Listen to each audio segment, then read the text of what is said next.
Hello and welcome back to ESL Studios here in Sydney, Australia for the ESL, Australia and New Zealand Championship for Counter-Strike Global Offensive.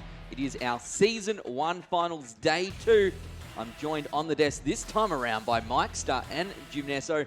Gentlemen, ESL 5 is out, Atletico progressed through to the lower bracket final, and now we have our upper bracket final, Parallax and the Chiefs. How you feeling? We're good? Who's going to win? Tell me, Mike, we saw you casting before. Yep. We've got you over here now. Yep, you do. Lots of facts. Why do I even work with you? All right, no, it's going to be a really interesting matchup. It's basically the last matchup we saw of the two teams who struggled on day one. Yeah. This match, we're looking at a team who absolutely obliterated the Atletico Brotherhood in Parallax. They didn't show anything with their hand at all. So it's a little bit hard to get a read on them because of the fact that it was so easy for them. And Chiefs as well, a couple of really good long-term land players in there as well. So it's going to be a really interesting matchup, and it's probably going to be something that's a little bit more aim-heavy than what we saw in the first one. Yeah, I expect you're probably right. Let's take a look at our schedule for today's matches. We saw ESL 5 up against Atletico just before Atletico taking that down 2-0, but it was a little bit closer, I suspect, than those scores look now. As we said, the Chiefs up against Parallax, our upper bracket final. The winner of this game goes to the grand final. The loser goes to the lower bracket final, and as we can see there, will go up against Atletico. So the team that wins here guarantees themselves $2,500 because they go through the final in that second place. Yeah. And winning. Yeah, it's nice to know you're in the final, be able to sit back and watch the games on the screen here. It's sort of get a gauge, because as much as we talked about, there's been a month between when these guys played in the qualifiers and when they're here. Some things have changed. Right now is probably one of the best opportunities they're going to get to view their opponents on what they're going to play at the moment. Yeah, that's exactly right. I mean, as we've touched on before, Chiefs, having lost their in-game leader themselves, have had to, go back to basics, and that's the way that they played. Obviously, they're blessed in the sense that they've got a lot of firepower in their lineup. They'll probably be missing Moe in place of, Mungo in place of Moe. But as he proved yesterday, he's actually come into this competition in the right mindset. There's no pressure on him to perform. He hasn't been playing the game as much as obviously the other players in his team. So, he's blown all that pressure off and has, just played quite well. But Parallax, on the other hand, they were, touted as the form team of the competition, simply because they came up against an understrength Atletico Brotherhood team that never showed up. And the question is, against a team like Chiefs, they're going to be tested a little bit more. Are they going to be able to stand up to that pressure? Do you think, for Parallax coming through yesterday very, very easily, 16-2, 16-1, do you think that benefits them by not having to play, some of their strategies or whatever, like it's just an easy run? Or do you think it's hurt them because they haven't had that chance to really get in there and play any difficult games of Counter-Strike so far? It's always going to be difficult to discern how a team's going to do, particularly when they're not tested in the early stages of the competition. So it's too much of a gamble for me to say that, but Parallax looks strong. You haven't got skins on the game. So no, I haven't. No. It's okay. Taboo. You can't anymore. You can't. But Atletico didn't test Parallax. Mm-hmm. Chiefs will punish them for the mistakes, or the small mistakes that they were making in their strategy. So it's going to be interesting. I'm keen to see how players like Nikez and Destiny, two very aggressive players that will get themselves into those lurk positions, will have an impact on this match. Mike, do we have an idea of the type of maps that these teams like to play? And how does that sort of play up against each other and their strengths and weaknesses? Yeah, well, going off of what Jim said in terms of basically, and what I was saying earlier, this is going to be more of an aim battle rather than necessarily heavily strategic. So you can probably write off maps that are more strategically focused in terms of really big executions and coordinated attacks. So you probably, we saw Chiefs play Train yesterday. But they struggled a little bit against ESL 5, so you probably throw that one out. Again, a map like Cobble, which is execute heavy, you probably throw that one out as well. So you're probably going to go back to the Australian meta. We'll see like a Dust 2, Cache, Mirage. It's probably about it. Train's reared its head a few times lately. Yeah, it's been interesting how it's been working. I love Train from the 1.6 days, and it's a very interesting map to see, and it's still evolving strategically speaking as well. But we saw on that last map. If you're not watching certain areas in the last matchup, Yeah, well, you can just go for a little bit of a wander and, oh, look, here's a frag. Yeah. It helps if you pay attention, does it? Let's take a look at our map selection. Let's see what the guys have vetoed out. Overpass gone, Cobblestone gone. Oh. What a surprise, Mike. Very well done. Cache and Mirage are going to be the first 2 maps we see. No Nuke, not a surprise. No Dust 2, and Train being the last map there. Yeah. There you go, number 1. You can pretty much tunnel all your picks into one basket, can't you?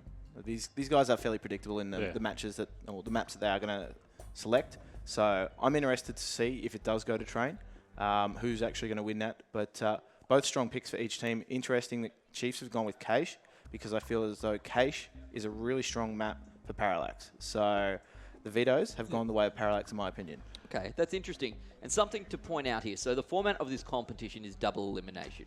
But if you get to the grand final through the upper bracket, you can't then go and lose the grand final and try again. So you get an advantage in terms of veto and then side selection in that last game if you make your way all the way through. So if Chiefs and Parallax are the 2 teams we see in the final, there's more than just having to play one extra game on the line here. So I think that might play a part in it as well. Certainly, you'd love to be able to just win this one and have a sit down and take a look, wouldn't you, Mike? Yeah, no, a lot easier to watch your opponent battle your way through the lower final and probably have to show a little bit of their hand in terms of strategies as well. And that's somewhere a good in-game leader will be able to watch, observe, and then highlight some deficiencies in your opposition. So the game's almost ready to go. Let's get some predictions down. Jim, I'll go to you first. Who's going to win and what's going to be the score? Oh, it's going to be a pretty close matchup. I feel as though the veto slightly favours Parallax from what I've seen from Parallax yesterday. They look solid, but I think they're going to drop a map here to Chiefs. I think it'll be 2-1 Parallax. 2-1 Parallax. Mike? I'm going to echo it as well, 2-1. You can't go against form, and they obliterated Atletico. Eventually I'll get that one right. But yeah, they obliterated them yesterday, so I'm going to have to back Jim on that one and go a 2-1 in favour of Parallax as well. Well, Mike and Jim have said Parallax are going to get the victory here. Let's see if that's going to be the case, ladies and gentlemen. Heading over to the caster desk, we have Sniper and PDG. G'day everybody. We're here on the caster desk and we're eagerly anticipating the second round matchup here between Parallax and Chiefs. I'm joined here by Ian Sniper Turner, and Ian, there's a hush whisper over this crowd as these 2 teams set up to play. Yeah, it's pretty quiet.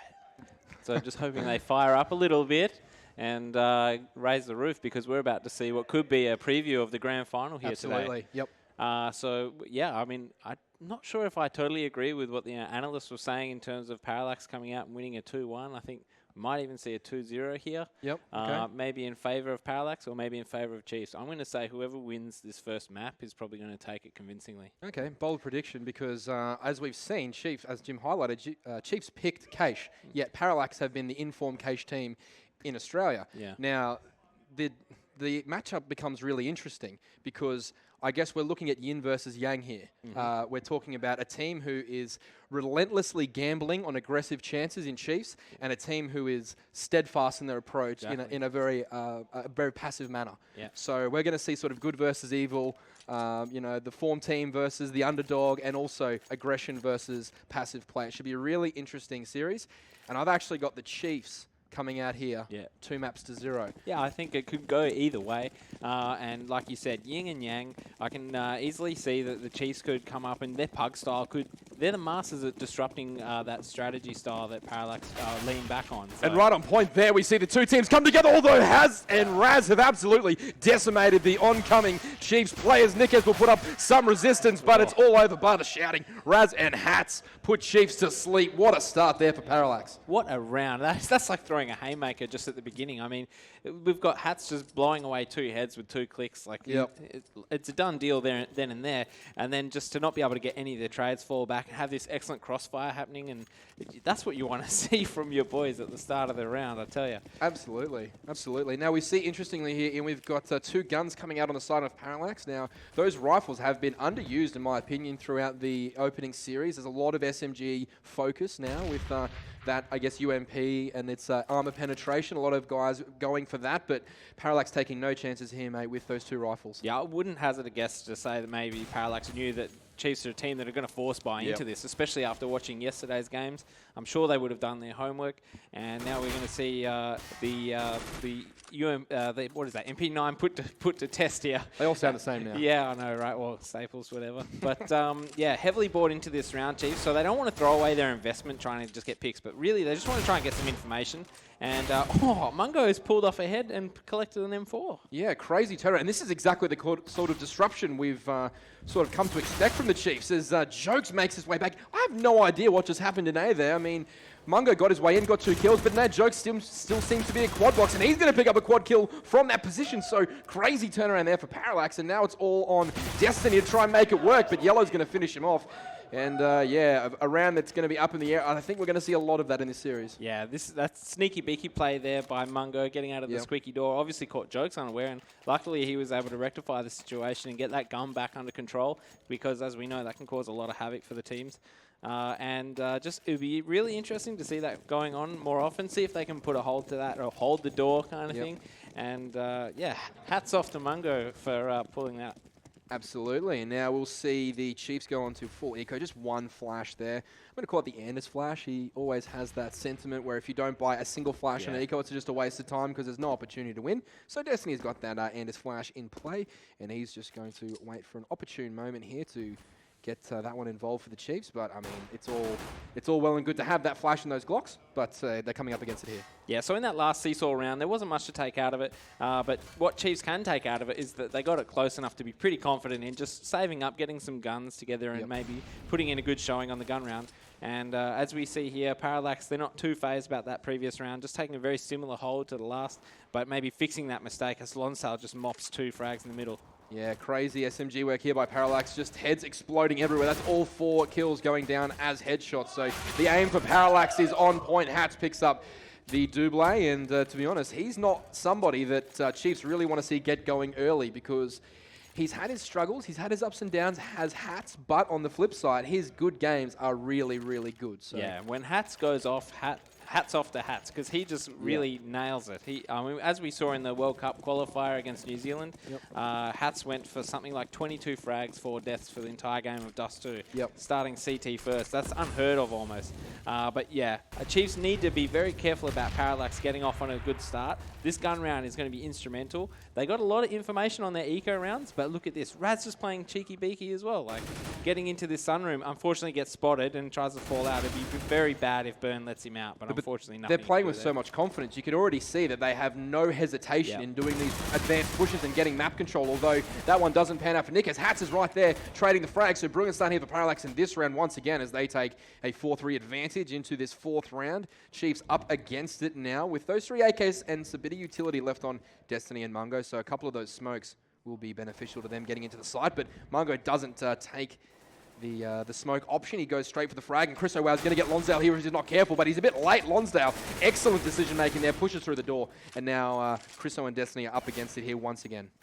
Yeah, so as we see, actually Parallax didn't invest too much into this round, so that's their one saving grace, but Raz really needs to get a move on. Getting that bomb down is going to be a huge advantage for Chiefs' economy coming into the next few rounds, and we're going to see the Parallax guys just grouping up a little bit before they hit, and hopefully, going together and causing that chaos around so they can't get their crossfires working. Absolutely. Destiny there burns his only flash into A main, and he's going to have to go big. Chris O'Well gets 1, gets 2. Oh my goodness, now 1 versus Lonsdale. Can he get it done? No, Lonsdale gets the last kill there, and he'll grab the defuse to boot. Parallax got 4-0. Expensive round for them, but at this stage of the match, of course, you take that, especially as you mentioned, Ian, because they did keep those SMGs in tow. Now, they didn't have to invest so much. Coming away with that round win, look at the money. They're in a fantastic position here. Yeah, indeed they are. And then on the flip side of that, you've also got Chiefs being able to get that bomb down in consecutive rounds. They also can afford themselves an extra gun round here. So as we saw yesterday, they're not heavily opting for that AWP on the T side, just going for those 5 rifles. And it'll be really interesting to see if Raz can actually step up and take that AWP form that he had in the qualifiers, where he's just getting 3 or 4 defending the B site. Because previously for Parallax, that B side on Cache has been a real weakness for them. And I'm pretty interested to see that Chiefs haven't taken advantage of that, and maybe not doing their homework. No, not just yet. And of course, Dexter departing the team has had such a huge impact on their preparation. You can't exactly blame them for sort of being out of touch. I mean, you do need to, as a team playing at this level, you do need to be aware of the basics and the basic rotations of your opposition, even if you don't know the intricate details of the strategy. So it's interesting that Chiefs look a little bit unprepared, as you said. However, they are just spreading across the map and trying to go for those wide-angle peaks, and Hats will find the first one, and he continues his good form. Yeah, so great work there by Hats. Also, just getting the frag, having the discipline to fall back. But Chiefs have taken all that middle control. Lonsdale just hiding. Mungo just takes him down with a great trade, and that's what Chiefs are going to need to do from here on in because they don't have the man advantage. Absolutely, and I heard the call bellow out there, all three there for the Parallax player, Lonsdale, and the Chiefs are going to be walking into an awkward situation because Yellow's already found himself into that toxic room, and he's just going to swindle around getting that bomb down. All of a sudden for Chiefs, this becomes a pretty daunting prospect. Bomb down, although Burn does get that kill. Chris and Burn, are you okay? Still with a lot of work to do. Burn's got a great angle here, though. What a series of movements here by Yellow, just being completely unfound. And he'll pick up another one. This is brilliant individual play here from Yellow. Although he doesn't get the last kill, he sets up a nice 2 versus 1. Yeah, with 16 seconds left on the clock, there's a lot of work here for Chris to do. Maybe too much work, with Jokes just being in a perfect position, just being able to rotate in there. And that's perfectly played by Parallax. Getting in and just closing the gap like a pincer of pressure. Yep. And Yellow just wasting all that time. Too often in Australian CS, you just see the player go for the frag, go for the hero move, and just ruin it for their whole team. But yeah, making it a 1v2 there for Chiefs really was the nail in the coffin. Yeah, he wasn't the hero they deserved, but he's the hero that they needed in that round, and he certainly came to play, dodging and weaving around the wall to make sure he didn't go down, and that was crucial towards the back end of the round. Now as Raz finds that orb trained on mid, he does flick and get the first one. That's a good kill, but he's going to have to do a lot more work as the pressure comes, but very, very wisely. He's already started to back away and make sure he doesn't get overexposed in that mid connector. Indeed, I was very scared for Raz there. I thought, he's that kind of player where when he's feeling it, he'll go for those extra shots, eco or not. And in this situation, very important land game. You need to take those shots and then fall on back. Yeah, you've played with some fantastic AWPers yourself, Ian. How do you find Raz to be in terms of the quality you see from him? Sometimes I see him fairly inconsistent, but at the same time, sometimes I see him just hit this ceiling that no one else really has in Australia. Those flick shots, those tiny gaps, those corners, whereas Hats just rips off Chris through the wall. Who needs to even see your opponent these days? And it's just going to be a standard rudimentary round here for Parallax, taking out Chiefs on a minor force buy. They didn't invest too much into it, but Hat's having a great time with that garage door. Yeah, absolutely. And it's just those little kills that can give you so much confidence as a player. Like if you get a double spam kill through that wall, both headshots, you just think to yourself, wow, I'm on right now. And you get a lot of confidence from those sorts of kills, and that'll go a long way for Parallax, but they've started in dominant fashion once again. They look like they're delivering the goods once again, but we're only 6 rounds in and Chiefs have a lot of firepower, although I think that you did raise an interesting point earlier. You thought that the setups of Parallax were going to negate the aggressiveness of Chiefs, and that's exactly what's happened so far in this game. Yeah, Chiefs well known for trying to disrupt their enemies, and Parallax would have definitely done their homework. They know these players inside out. Lonsdale knows everyone. He's like a profiler. So he's just ready for anything. He's seen what Destiny can do, and it's going to be up to the Chiefs guys to raise their level from Pug Stars without an in-game leader to some sort of strategic breakdown of the enemy. Absolutely there. Those flashes aren't hitting the spots at all there for Chiefs, and they're just getting mowed down as they come out of A main and the door. That's going to be one for Destiny, but immediately Raz transfers his AWP crosshair straight onto the target and spots the barrel of Chris O'Ware there as well as he picks up the bomb. So awkward situation coming here for Chris O'Ware, and he'll go down, I thought, but he's nailed Raz with that AWP, and now he's in a very, very uncomfortable spot. He probably won't get out. Oh, yes, I thought that went. Oh, that looked like it went through him there, but unlucky for Chris as Burn picks up the kill, and now it's a 2 versus 1. But look, Parallax here in a great position. As Burn gets the bomb down, he has no idea he's being closed in so soon. Yeah, so great work by Lonsdale just to waste a bit of time, not throw his life away, and get that easy 1v2 clutch. It is that simple. When your team plays right and does the right things, he knew exactly where the enemy player was. He knew he was planting the bomb, but at the same time, he was just biding his time, giving Yellow a chance to come in and get that trade frag if need be.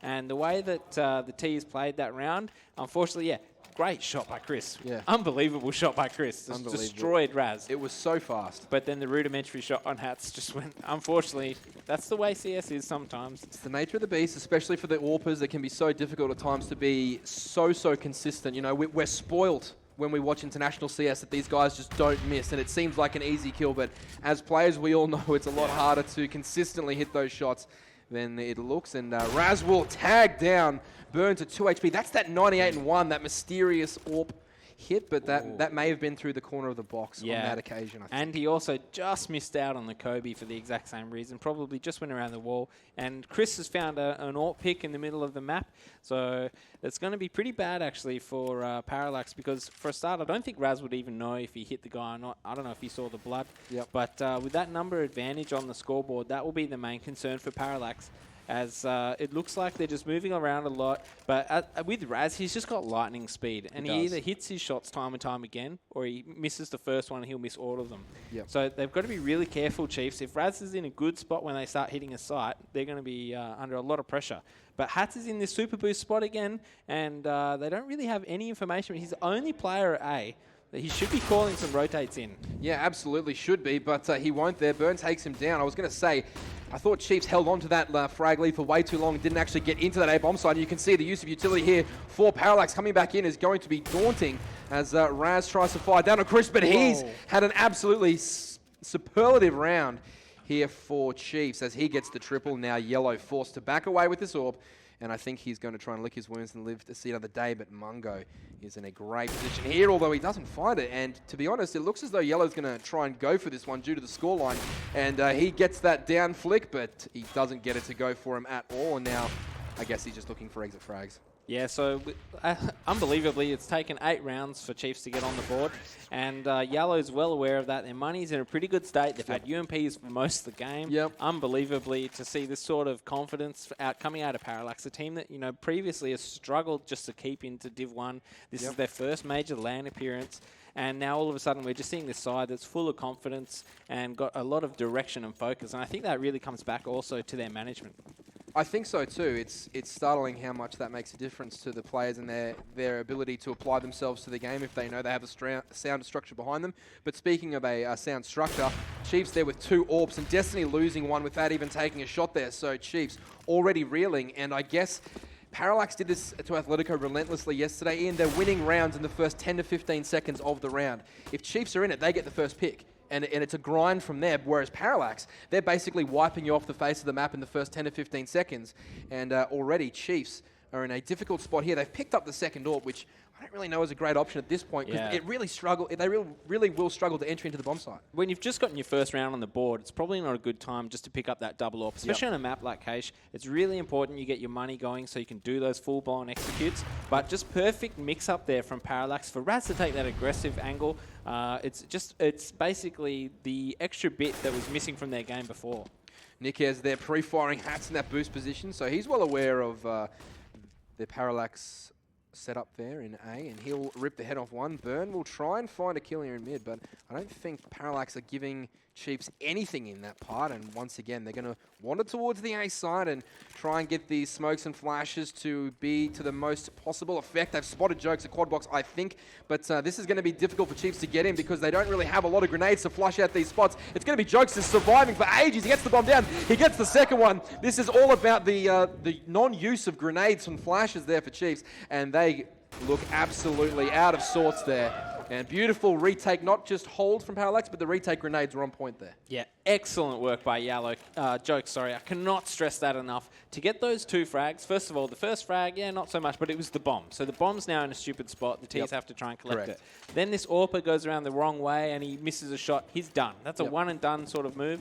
No one can trade him out. Chris is stuck on his own there, but then he does the smart thing. He just sits back, saves some time, allows the rotate to come in from the CTs, and now I think the Ts, they've half bought into this round, not really a lot, but at the same time, they're going to group up later in the round, I suspect, and hit something to try and get that bomb down, try and beef up their economy again. But I hope they don't waste it on a double AWP. And at the same time, I think they really need to start feeling out the CT defense to try and figure out what's going to be their next move on a proper gun round. Absolutely, but I think we're almost at the point where we're going to have to stop. Oh, Chris, we're picking up a kill there on Lonsdale, which is very sharp, but it's almost at a point where we're going to have to stop sort of commenting on the lack of firepower for Parallax, because they're absolutely in stunning form right now, getting 1 clicks across the maps. And I mean, Nickers here just swindle arrow there. He'll get the kill, but I mean, he waited too long. He let his teammate die there. What a travesty for Nickers that was. He'll grab the bomb, but that round went begging. If he had been able to get that kill a bit quicker, he had a teammate in tow. He can't do it, and Jokes once again, double kill and staying alive. Parallax just refused to give their lives away. They didn't do it yesterday, and they're not doing it today, and that's actually the big difference between the two sides. I really hope there's a tactical pause coming out of here from Chiefs, but it doesn't look like we're going to get one. That would have been the perfect time to take a pause and just say, look, we've got money now. What are we going to do this round? What have we discovered? We've discovered we can practically walk out into the A site sometimes. Or mid. Yeah, or mid. So come on, let's use that and pincer into the A site. So here we go again. It's just going to be the mundane setup with a smoke going into the B holes to try and isolate Raz, but he knows better.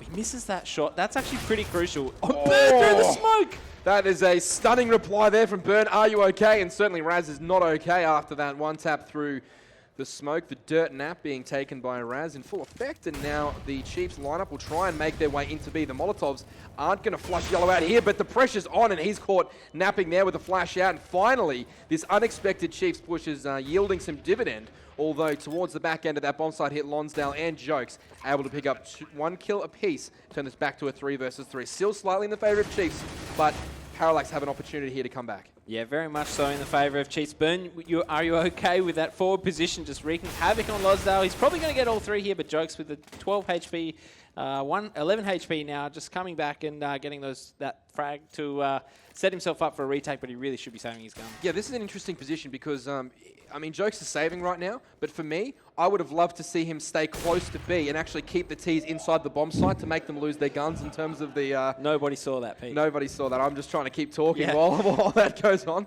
But, yeah, it's interesting. Jokes could have stayed near B, fired his AK a few times, kept those Ts there and exploded with those guys and lost more guns. So it was a 50-50 gamble, but, I mean, Jokes got away in that sense with an AWP, so all well and good for him, and it worked out okay in the end. Yeah, pretty lucky for him there, I think, to get away with that. But you're dead right. You're dead right. The other part of the round, the other part of keeping the enemy's economy low is keeping them near the bomb. You don't have to kill them with your own gun. Let the bomb do it. It's pretty powerful. So just try and keep them close to the site. Give them the illusion that you're going to go for those diffusers.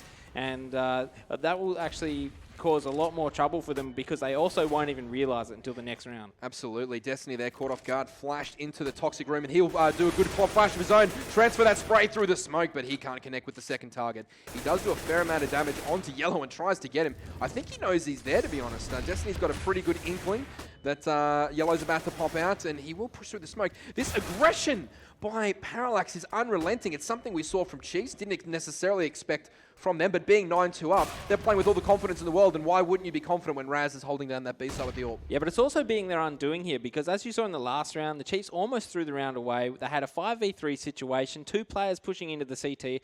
In fact, even 3 players, but only 2 of them were punished. Luckily, Burn, Are You Okay was able to pull down some numbers with his frags, but then there again, unrelenting aggression from Yellow. Luckily, Raz able to then cause the effect on Destiny by taking him because he was too aggressive as well. Correct, but horrible positioning here from Hats, actually. He's decided to use that SMG and try and spot out A, but from the truck.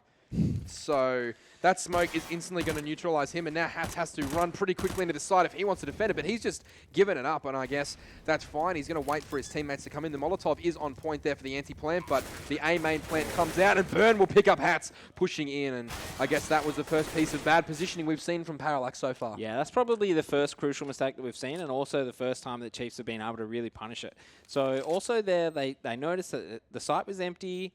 Everyone was out of the A site because Raz obviously called the rotate in, but Jokes has been playing amazing. We haven't seen much of him on the camera, but he's actually been getting a frag around.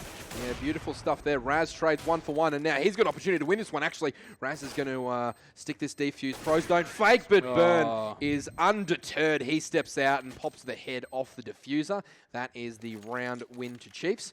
And, I mean, it looks as though they're only going to win rounds that Parallax give them. However, they've got so many kills in weird situations now. We see Parallax 9-3 up, having to go for that eco round. So that's reward for effort here for Chiefs, and reward for that random aggressive playstyle, just accumulating those kills and really hammering the economy of the CT, so that finally when they did get over that hump and win the round, now they're going to cash in fully. Yeah, this is just the result of that battle of attrition that we were talking about, just constantly grinding those rounds, getting them close enough that you're causing a huge economy loss every time they have to buy $4,500 worth of equipment. Yep. And that's just what we're seeing here. And, you know, this is the bit where Parallax need to realize, okay, guys, that stuff we were doing before looks like Chiefs have cottoned on a little bit. Maybe we should dial it back a little bit. Yeah, and I mean, we look at the individual talent there on Chiefs. Now, Nickez, Chris O'Wow, Destiny, and Burn, so much firepower.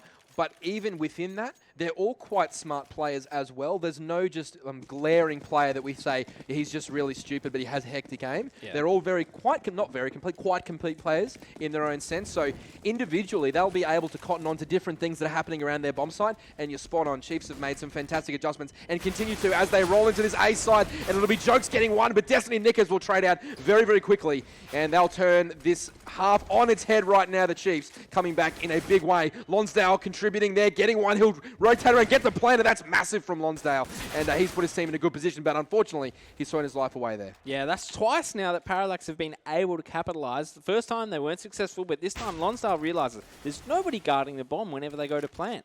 But at the same time, this is that envious style that Chiefs have adopted with that hard A rush. We saw it yesterday, and it's happened again, and it's just melted that defense because they're too busy jumping around, not set up for the early rush, and it's just worked perfectly. Excellent read there by Chiefs. They finally figured out a key to success, and now we're in a 2v2 situation, and the pincer is on.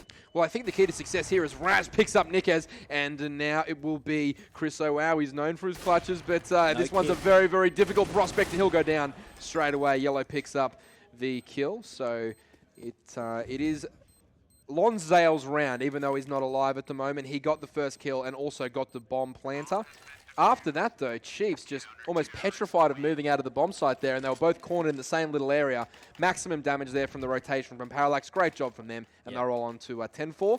But in the last round of the half, both teams are very strong buy, and we should be able to see the best of both worlds here for our Chiefs and Parallax in the last round. Yeah, you've definitely hit the nail on the head there. The reason why they won that round was simply because Yellow has made a perfect rotation very fast. He was straight up the behind of Chiefs, and he was able to just sit there and give Raz some information. Raz hitting that great shot, leaving Chris with all the work to do on a low HP. That's definitely not an ideal situation. It is not, and now the CTs will try and get themselves into this event, and they have gone aggressive. Raz will cop a grenade under his feet that only does 36 damage or something like that. So once again, those grenades in CSGO not so fruitful unless you don't have armor. It's very difficult to get a huge chunk of damage, but that's substantial for Raz, 36 HP. He'll take the 8 out of the week as Jokes once again picks up that A frag on Destiny. He's been a rock in this A bomb sites, and Hats with the assistance from the Jokes grenade there takes down Mungo. And once again, Chiefs are now reeling. After that aggressive style started working and they started getting those pushes, inexplicably, Ian, they've gone back to the slow split pick, we're going to get taken apart play style. Yeah, pretty much. And it's a trap a lot of teams fall into as well. You've got to realize why you're winning, and then you've got to keep it up. Raz not being able to hear that step there, that's pretty amazing. And also knowing that middle is open. But Yellow just valuing his life here. Should have gone for the insta-trade on Lonsdale, but he's taken him out in spectacular fashion. 2 quick scopes.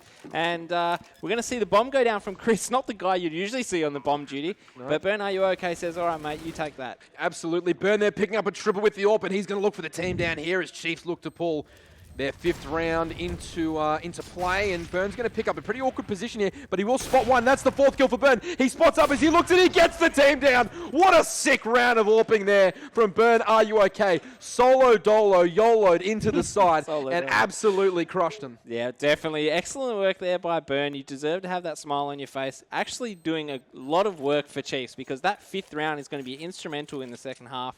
It's pretty much a standard half of Parallax, but if they were able to get that 11th round, then you're looking down the barrel of a pretty hard half, especially if you lose that pistol round. And the thing is that each of these players on the Chiefs are so individual, but right now, Burn, Are You Okay is 18, so he's doubling anyone else on his team. He's doing great work. It's just a matter of you can't give Chiefs those rounds, because now he is in hot form going into a second half where Chiefs might think to themselves, look, if we get pistol here, if we get pistol and get back those ecos, it's 10-8, and then we're back in this game, guys. So they're going to be very, very confident off the back of that Burn team down with the AWP in the 15th round. Just an absolutely stunning display there. But can you believe what we're talking about here is one mistake from Yellow there, just one minor mistake, just not having the peace of mind to say, okay, I'm going to trade Lonsdale straight out. That's caused an entire round loss. Just that one mistake. I know it wasn't entirely his fault, but it's just that one thing that's like the snowball effect. And now we're looking at 10-5. We could have been looking at 11-4. And now it's coming down to this pistol round. Absolutely, and the pressure is right on Chiefs here. I mean, Parallax do have the lead 10-5, so they're going to sit back quite comfortably and let Chiefs make the first move. But Chiefs, one of those teams where you can never count them out. They've got such firepower. Mungo there with the kit and the smoke, so he's well prepared in A. But look at this setup here from Parallax. They're just going to chill and pin to this A bomb site late into the round. A very disciplined pistol strat we don't often see from Australian teams. A lot of rushing. The Chiefs were prepared for that as well, but now they're going to have to defend this A bomb site with some gusto as Nickez tries to get one from quad, but Jokes opens up. Christo's going to have to go massive here because the bomb site's being pressured from all angles. He needs one more here, Christo. He gets one more, but Jokes trades out another 2. So what a sick round opening up here for Jokes. He gets the triple, and now Chiefs are going to have to retake this one. Yeah, on the flip side, as well as Burn Are You OK is playing it, we've got Jokes equaling it and stepping up to the plate. We're going to look at maybe a TD there, but no, it's going to be Raz fighting Mungo there, taking him down. And now Burn Are You OK, the hero from the last round of the last half, will try and get this 2 versus 1. The kit is in the sight, though. If he can get this kill, he might be okay, but Yellow manages to dance and dodge his way around the spam from Burn Are You OK, and Parallax pick up their 11th round, and that is really going to make life difficult for the Chiefs. Oh, yeah, you've definitely got to be feeling it now, especially if you're the Chiefs. You're down a quite substantial amount of rounds. You've lost that very important pistol round. Chris did okay. He did. He probably did better than he expected to get that second frag. He did better than he should have. Really. Definitely, yeah. And I think, credit to Parallax as well. Taking that slow strategic style, excellent flashbangs to minimise that range between the players, and just using their Glocks to their full effectiveness. And now they get to have their little SMG play around round, but what they don't know is that Chiefs are fully bought into this round. Yeah, absolutely, though. It doesn't matter because Lonsdale rips the face off Chriso, and that'll make the entry into B a lot easier. SV cheats is changed to 0. Well, that's no good. Well, we were hoping to have some cheats. Yeah, we were hoping for some through-the-wall shots and all that sort of stuff, but great. It's good to know that I think they're going to restart the round. Ah, dear. Oh, well, it's a dead round. Dead round. So we'll just restart that one and replay. Not exactly. I don't even know where to go with this one, Pete. I don't know. I've never seen that before. But that's the nature of the beast, isn't it? Yeah, it is indeed. So I guess we better fill some time. Look, how does Chiefs have to get back in this game? They've just lost pistol. Yep. They're known for the force buy, and they just did it, right? They're going to get this round reset. Mm-hmm. Is that a get out of jail free card? Is that something that they could look at and be like, look, we actually tried to roll the dice on this one. It didn't pan out too well. Now we're going to have to reassess and maybe go full eco. Yeah, it's a tough one. It's one of those mind games that you're constantly playing with yourself. As long as, especially as an in-game leader, you're trying to get into the head of the other in-game leader. And a guy like Lonsdale, I don't think he'll even know that they fully bought into that. They killed a scout, which is sometimes what you'd expect to see. But the Mag 7 was hiding on the other side of the map. We've got the pistols as well. We've got the Deagles. They didn't know they had armor as well. So Destiny was able to get that trade frag as well. So I think both Chiefs think they're good enough now. They got the tails up. They've got their aim on. Yep. They're going to go for that force buy again, I think. But they might just do it a little bit better. Yeah, I think so. And to be honest, they've been force buying for this whole weekend so far. Yeah. So they're going to do it. Yeah. They're going to do it, and they're going to back themselves to make those shots. It's just a question whether or not sometimes your biggest strength can turn into your biggest weakness. And right now, it's being exploited by Exile 5. Sorry, my apologies, Parallax, because they're actually they're daring them to buy. Yeah. Lonsdale said, guys, these guys are going to buy. Let's get rifles. Yeah, I had the guns to deal with it, and they've been doing that all weekend because that's the thing about Chiefs. They're very predictable. They've got that free-flowing play style that everyone knows and everyone expects. The day they rock up to a tournament with some set strategies and some time, wasting some time on the clock and busting in with an execute on 20 seconds. I know there was a time when Chiefs were playing like that. It's very unsettling because you just don't know what to do. You can't set up your defense at the start of the round waiting for a rush, and then when 30 seconds later go, oh, they're not rushing, let's set up our defense for a late round execute. And I think something that's very poignant now that you say that is comments that, I mean, we were talking yesterday about the evolution of SK internationally and how you believe they've taken the best of the Na'Vi game when they were the best of the world defensively with set executes, and they've taken the Fnatic style, which was the most aggressive, best play style in that sense. They've fused them together, and now teams are looking at them going, well, what do we do? Yeah, you just don't know. They're literally an unstoppable force. Well, as long as they're on form, you don't know which version of them you're getting. You're either getting the tactical version or the fast-paced version. And credit to them. They picked their time perfectly. They they went that Na'Vi route when no one else was doing it except for Na'Vi, Yep. and then they perfected it almost better than Na'Vi, were able to execute it better than Na'Vi, Yep. just that same style, and that's where other players like MBK and so on, they say, look, there's nothing wrong with stealing strats because at the end of the day, the team that does the strat the best is the team that's going to win, and there's Correct. nothing bad about that. No, and from your perspective, you've had international experience, obviously, throughout the years. Now, how do you go about taking the international meta and trying to transpose it onto a scene here where, let's be honest, a lot of the players don't actually have the time to put in to getting the strats to the level that's required. Yep. So I guess that's a consideration not many people take it, or an effect not many people take into consideration, is that the reason we look in Australia like we've got a lot of fast strats and a lot of pug-style strats is for that reason. We lack the time to put into the game, the investment in the time to get those strats to the level. And as you said, when you're in Australia and you do have that, you're very, very difficult to beat. And right now, Parallax looks sound across the board. They have that, and they're looking very, very strong. So Chiefs are going to have to either roll all 6 dice at once and get real aggressive real quick, or they're going to have to just try and pull back and let Parallax shoot themselves in the foot a little bit. And that's the thing about coming to a tournament fully prepared. You know, your teammates know, and you have that attitude, that psyche, that confidence, and that's what, like we always talk about, CSGO is a game of confidence. Coming to an event where you know exactly what strat to do when X situation is happening, it plays a huge part. And to be honest, Parallax, Trident, whatever they were, there's always been iterations of them that were fully prepared, but they just lacked the form or lacked the skill ceiling to be able to deliver what they were trying to achieve. It's not easy to play like these Europeans. The style of play that Na'Vi were doing is very hard to do. It takes thousands of hours of practice and dedication and precision to do that, and it's very hard to achieve. Burn, though, picking up a double with that deagle. Make that a triple? No. Let's not make that a triple. Yeah, I thought I'd just lead into that in case it was going to be a frank clip. But, you know, the double's good enough. Lonsdale, they're picking up the trade. And although the Chiefs are now fighting up against it, and Chris O'Ware taking a weird option there with the scout in a difficult spot. The trades come in, but now there's 2 versus 2. Should come in the favour of the Parallax guys because they've got that weaponry and they know where both the CTs are. Although Nickes has picked up an AK now, and he's in a 2 versus 1 here, Hats, with a lot of work to do. Yeah, and you know what? I wouldn't put it past any other player in Parallax right now. It's all up to Hats, and I think he can do it. Beautiful work there by Hats. Taking down Mungo and Nickes, no easy task. Nickes with that AK, and being in that one-shot headshot zone that Hats was. It was pretty dicey there, an easy trade frag for Nickes, some might say, but Hats dealt with that wonderfully. After he got the first kill, the crucial part in was the patience. Immediately ducked, didn't try and do some huge spray transfer and get the double. He took his time, made his mark, hit the shot, won the round, and now Parallax in a great position to continue their run as Chiefs are back to square one with their cash, and the scoreboard is not looking particularly pretty from them as Yellow gets aggressive, finds Nickes almost immediately. Can he get the double here? He gets the shots on, but won't matter too much. Just outgunned here, Chiefs. And with that Tech9, I don't think he'd be too unimpressed with that. No. He obviously, I thought Chiefs were turned off, but he knew exactly where that player was. Went straight for him, got the easy frag. Shame it wasn't like a Mac 10 or something where he could actually get some economic advantage from it. But he got the information he needed. The players traded it out perfectly. I'm really liking this 2 rifle setup that they keep going. They keep employing that. And here we're going to see Chiefs with their first gun round.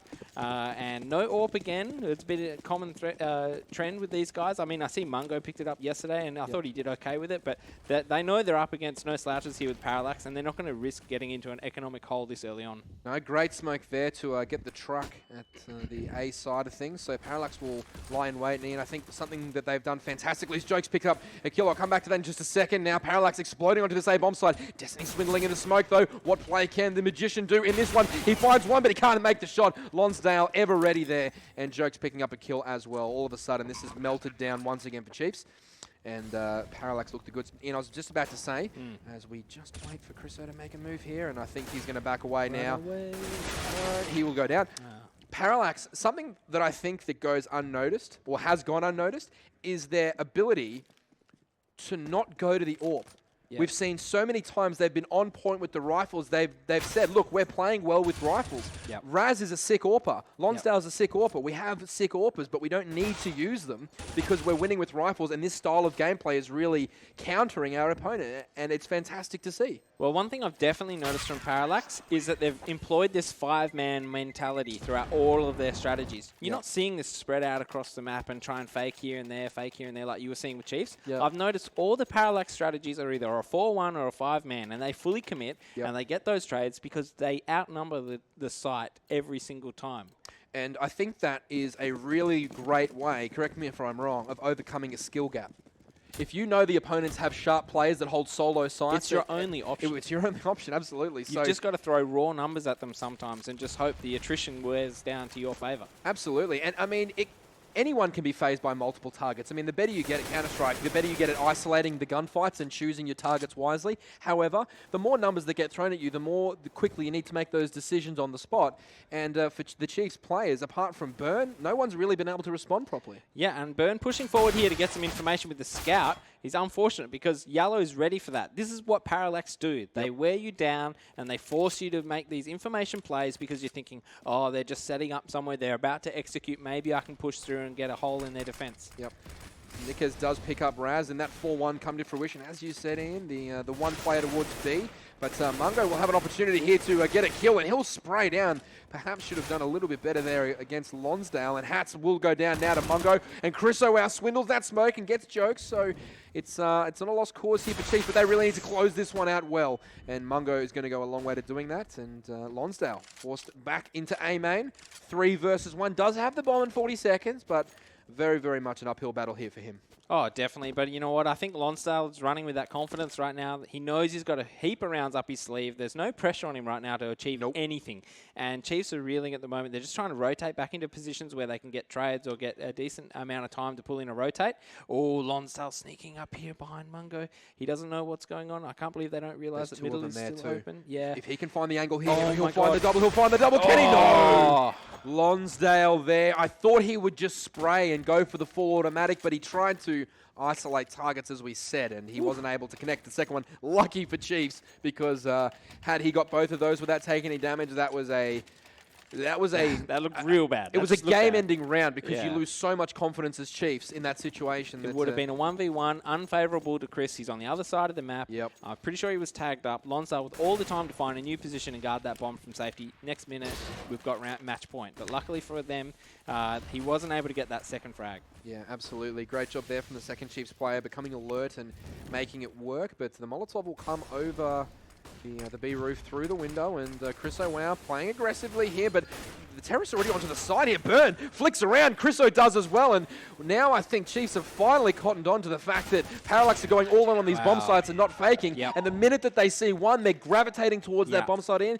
The change has been made from Chiefs, but we've seen changes being made against Parallax, and they've responded well. So after, I guess, Chiefs have forced now Parallax onto an eco here, and they might choose just a P250 and nothing else, or maybe a flashbang here and there. No, they've gone a couple of Deagles, They're P250s. pretty broke. They're pretty broke. They're pretty broke. So they're not going to invest too heavily, no armor at all, which is absolutely fine. They're up 14-7. They don't need to be taking unnecessary risks here and buying at all, but it'll be interesting to see if Chiefs can continue to put pressure on, or whether or not Lonsdale will make that tactical change in the next gun round. Well, I was just going to say that I honestly think, even though they're up 14 rounds to 7, the next gun round would actually be a perfect time to take a tactical pause for Parallax. Kill the momentum. Kill the momentum, take a breather. You guys are panicking right now, and you don't want to get into that slippery slope where you're just going to throw away the rest of the half and just think, oh no, it's 15-15, or it's, they're catching right up to us. Let's take a pause now.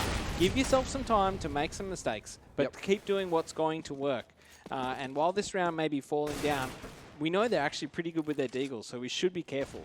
Yeah, great flash there from Burnett. He's going to try and get as many kills as he can. He's on fire. One tap, dirt nap there. It's not in the head, but he will eventually take him down. Another triple for Burn. He is on some sort of tear for Chiefs. He's 27 and 17 compared to the next best on 16. So, I mean, without him, we are looking at a very, very one-sided game. I mean, as you said, Jokes doing the same on the other team, 26, but he's still got Hats on 18 and Lonsdale on 17, so a bunch of others doing work, whereas Chiefs, it's a one-man army right now, and wisely, Burn gets that ult back. Yeah, I thought you were actually going to say Burn is on fire. Maybe that was a little bit too obvious. Damn. But he is on fire right now, and it's going to be up to Jokes, I think, to put a stop to that. He's the guy in form right now, and that's what you need to do. You need to match up the form with the form, and we're going to see a sneaky play here from Destiny and Mungo. This is something we saw them do yesterday, and usually it's coming up against an A setup. Lonsdale caught with his pants down, and the bomb is down, so they have all the information here for Chiefs. What I'd like to see them do is just get out. Yeah, but it's Destiny, so he's never going to get out. He's going to just keep fighting and fighting until he goes down, but right now it's working very, very nicely for him. He's got 2 kills and he's still on 100 health, so no damage being given to him yet. Jokes will try and line this one up. Destiny tries to get the kill, but Jokes is on fire. I mean, I should have said Burn is on fire, but Jokes is on fire. He's no joke today. He's no joke. Yeah. No, oh, we're so terrible. Well, don't group me into this. You've made both. I don't want to get on your bringing you shit, down, mate. man. Yeah, please don't. As Chiefs try and find their way through this match. Now, they've got 8 rounds, and they're on a bit of a run here, Ian. Yep. As you said, you'd love to see Parallax take the tactical timeout and just slow the game down, get the comms back up, get the finances sorted, and try and figure out a way to break this Chiefs mold right now. Yeah, in the last 3 rounds, we haven't seen the same Parallax that we saw take the start of this match to 14 rounds. You know what I mean? We're just seeing a couple of individual errors here and there with no trade kills. Burn, are you okay in that Destiny spot? Is what everyone knows to check against Chiefs or a Destiny team, and he would just be able to just wreck them. So here they're going with a 3-man execute, which most of Lonsdale's stuff is based on. Yeah, Burn there, covering for Nick as well, and he's going to get another double. Burn is on absolute. He's on Red Bull right now. Yeah. He's on Red Bull. He has wings. He has wings. He's just exploded in this first matchup. 29 kills. Is it going to be enough though, Pete? Because they're pretty far behind, and Parallax, they just need to take a breather, get their money back in order, and maybe they'll be able to do some other work. Because Burn got pretty bored there and just left B and rotated onto A because of the good work by Destiny, but he almost undid it by sticking around in middle. So I don't really know even what Parallax can do other than just take a timeout and take a breather. Yeah, look, I think that... I mean, you've noticed definitely the 4-1/5-0 setup that Parallax have been running as the Parallax guys just run into the meat grinder there. The crossfire is working so well. 1, 2, 3, 4, they all go down, and Chiefs pick up their 10th round. As you said, the Parallax are running strictly off this 4-1 split or a 5-0 where they've got no one on one side of the map. Yep. I think at this point, a split pick just to change the pace up would be great, but they can't talk about this sort of stuff unless they take a tactical timeout, work on it, discuss what's going on and fix the problem, because right now you can see them going straight back into this 5-0 run, and they're going to go straight towards this A bomb site, try and get it done straight away, but Chiefs have a couple of players waiting for them in A and also one on the rotate. This is going to be a tough situation I for really Parallax. hope this is a fake because, you know, the CTs are so heavily invested in this round. They've got a lot of Molotovs. This is just going to shut down any sort of execute. So it looks like it's going to be one of those smoke out A, go through middle. And we've got the bomb sneaking into the squeaky door. But Lonsdale, it's just taking them out from behind here, coming up middle. And Niquez is left reeling on that A site. Now they have slowed down though, so this is a great sign here for the Parallax boys. They're just taking their time, working out which angle's best. Now Chriso's going to open up here. He could get one. No! Wow. That could be the game. That could be the frag that changes it all here, because if Chriso had got that one and got back into the bomb side of B, it would have given his teammates time to get back there. But as it stands, Niquez and Burn are flying back towards B, but they won't get there in time. The terrorists should be able to get the bomb down here. And with great post-plant positions, it's going to take a pretty monumental effort here from the Chiefs players to get back into this one. And they didn't even need the pause. They just knew exactly what they needed to do this round. They had done the exact... Oh, Burn, how do you even hit that shot? He's crazy. But they've just done exactly what they needed to do. They've pulled out a sick fake, their first fake for the game, at a perfect time, and now they've clinched match point. And I just want to say that was just some great shooting by Lonsdale coming through middle, causing a rotate, and then for Raz to have the peace of mind to come into that site and then hit that glorious shot on Chris. That's it. That's. I think that could be the end of this match, but maybe I'm speaking too soon because Chiefs still have a lot of money. They have a lot of money, and they'll still have a lot of confidence. That one round won't be enough to deter anyone like Burn or Destiny, and he's ripped the head off Raz already, but this is going to be another big push. Burn, Lord. You're unstoppable right now, and he's going to find a third one if they choose to give it to him, but he's flashed through. Will he find a third? He's blind, but he's not dead yet. He finally goes down to yellow, and this is just AUCS go at its best as Mungo jumps out the vent, and this is just an absolute mismatch here at B. Both teams firing on each other. And now Chris O'Wau sitting in front of that smoke. Oh my goodness, there's no way he hasn't seen him. What is going on? And Lonsdale's in a 2 versus 1. No bomb, but 1:12. Uh-oh. What's going on? I mean, why don't you have your gun out? There's no other way to put it. I mean, why don't you have your gun out? You know, who cares? Got plenty of rounds to work with. You know? Please. Please. I We don't need rounds. That's getting caught with your pants down. It is. Yeah. It is. Again. But it's a Lonsdale trade, actually. I think we've noticed that in a long time for Lonsdale's been playing. He does get caught with his knife out quite a lot because he's not really in, he doesn't have that radar going at all times. He's not really in the game because he's too busy worrying about everyone else. I was about to say, being an in-game leader yourself, an ex-in-game leader, it's definitely something that you've mentioned before and are conscious of, where you're more worried about everyone else than necessarily your shooting. So sometimes it is a known fact that the in-game leaders do struggle, but it's with decision-making as well as aim. As we see, finally, the Chiefs look strong in this A-bomb site there, holding it down pretty nicely, but there's still a lot of pressure going on here from the Parallax boys, but they can't seem to find their way into the A-bomb site. The smokes are good, the patience is good. Hat's here working his way around the bomb site. He'll find one. He should do. The bink there from Niquez might be crucial, and Burn is just on some sort of tear right now. He's coming through the back. Chris O spots one, and it'll be all left up to Hats, but he can't get it done. This game continues to amplify. Parallax get to 15, but Chiefs claw their way back to 12.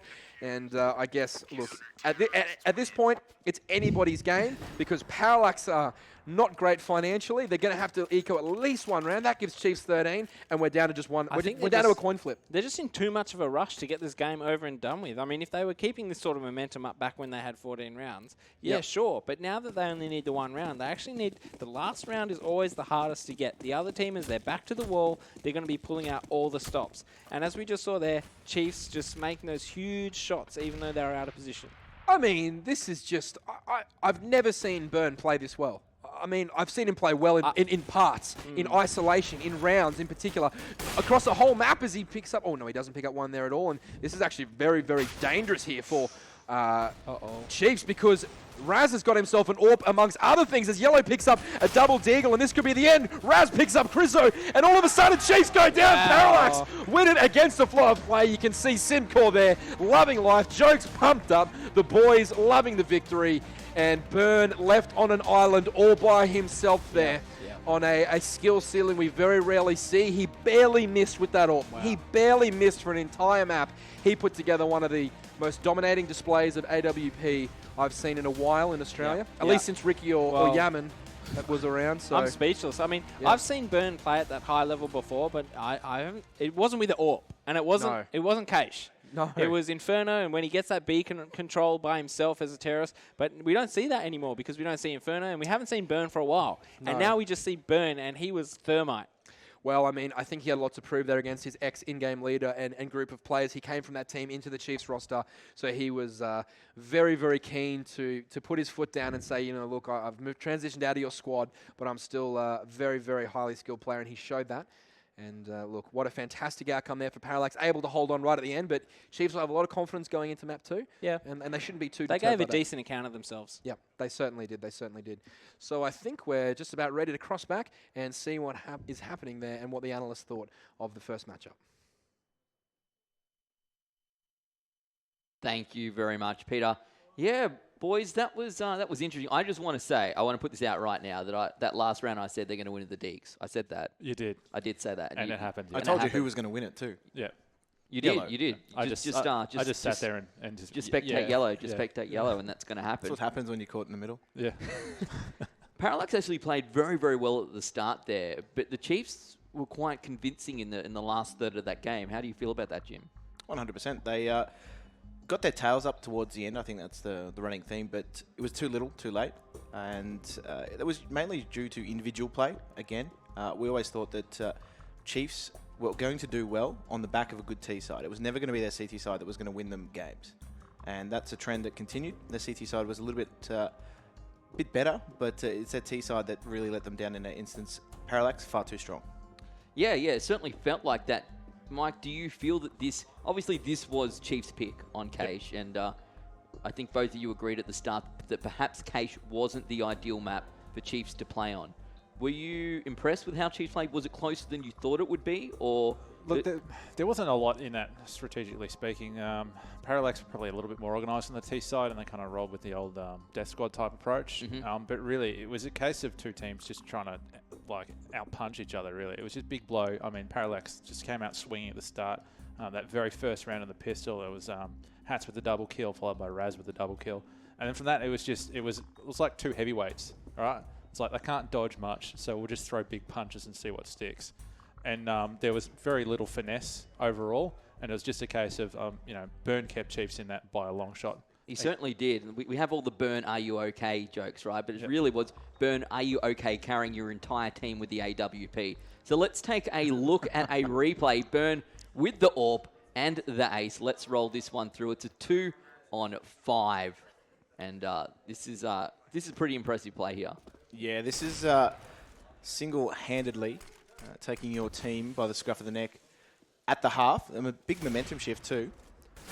And just going on a tear. Yep.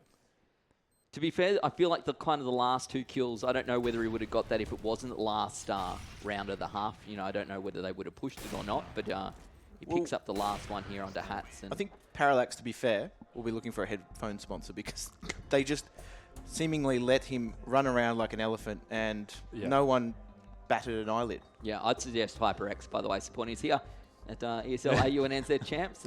But all jokes aside, hats off to Parallax. That was good. I like that. Talking about Hats, we have a replay of him as well. Let's go and take a look at that one. Here he is planting the bomb. Hats up against Nix and Mungo here. And picks up one, grabs the second as well. Look at that. Easy. Easy peasy. Yep. It was another big round too. Yeah, it was. Yeah, no, certainly. Well, it got to that point. One of the things that's probably a little bit closer than it looked in the end. It was 14-5 at one stage. And then I think it was the sniper that did the old caster curse at that point. Was it Pete? You have to exert your influence and your magic at some point. If it's not coming through PDG's moustache, it has to come through other channels. Yeah, so he said, oh, no, that's it. Parallax and won it. And then they lost a bunch of rounds after that anyway. So they really did. They really did. And I feel a little bit better for the Chiefs or about the Chiefs now that we've seen them in that, that last third of that map. Even though it was their pick, they lost the first 2/3 and really it came down all that. Let's take a look at one more replay from that game there on Cache. It is Chris O'Wow, one of the more experienced players here. That's just the boys in blue. Just bam bam. That's deathmatch for you right there. That's all you do in deathmatch. It's the sole result of doing a lot of deathmatches, that one there. So crosshair positioning on point. Yeah. 100%. All right. So we're going to Mirage. It's Parallax's pick. So what's going to happen here, Mike? What do Chiefs have to do to stay in this map? Trade better. Yeah. Certainly. There was really poor trading going on early in the match. They need to be aware of the hyper-aggression that Parallax have been doing. That first third where Parallax were really dominant on their in that first map there, it was just like, there was a number of frags where Chiefs were just kind of like, oh, no one will be here in this, just behind B main area, near the sunroom. No one will be in this area. Here's yellow with a 3K. Yeah, okay. Yeah, so that's one of the trading.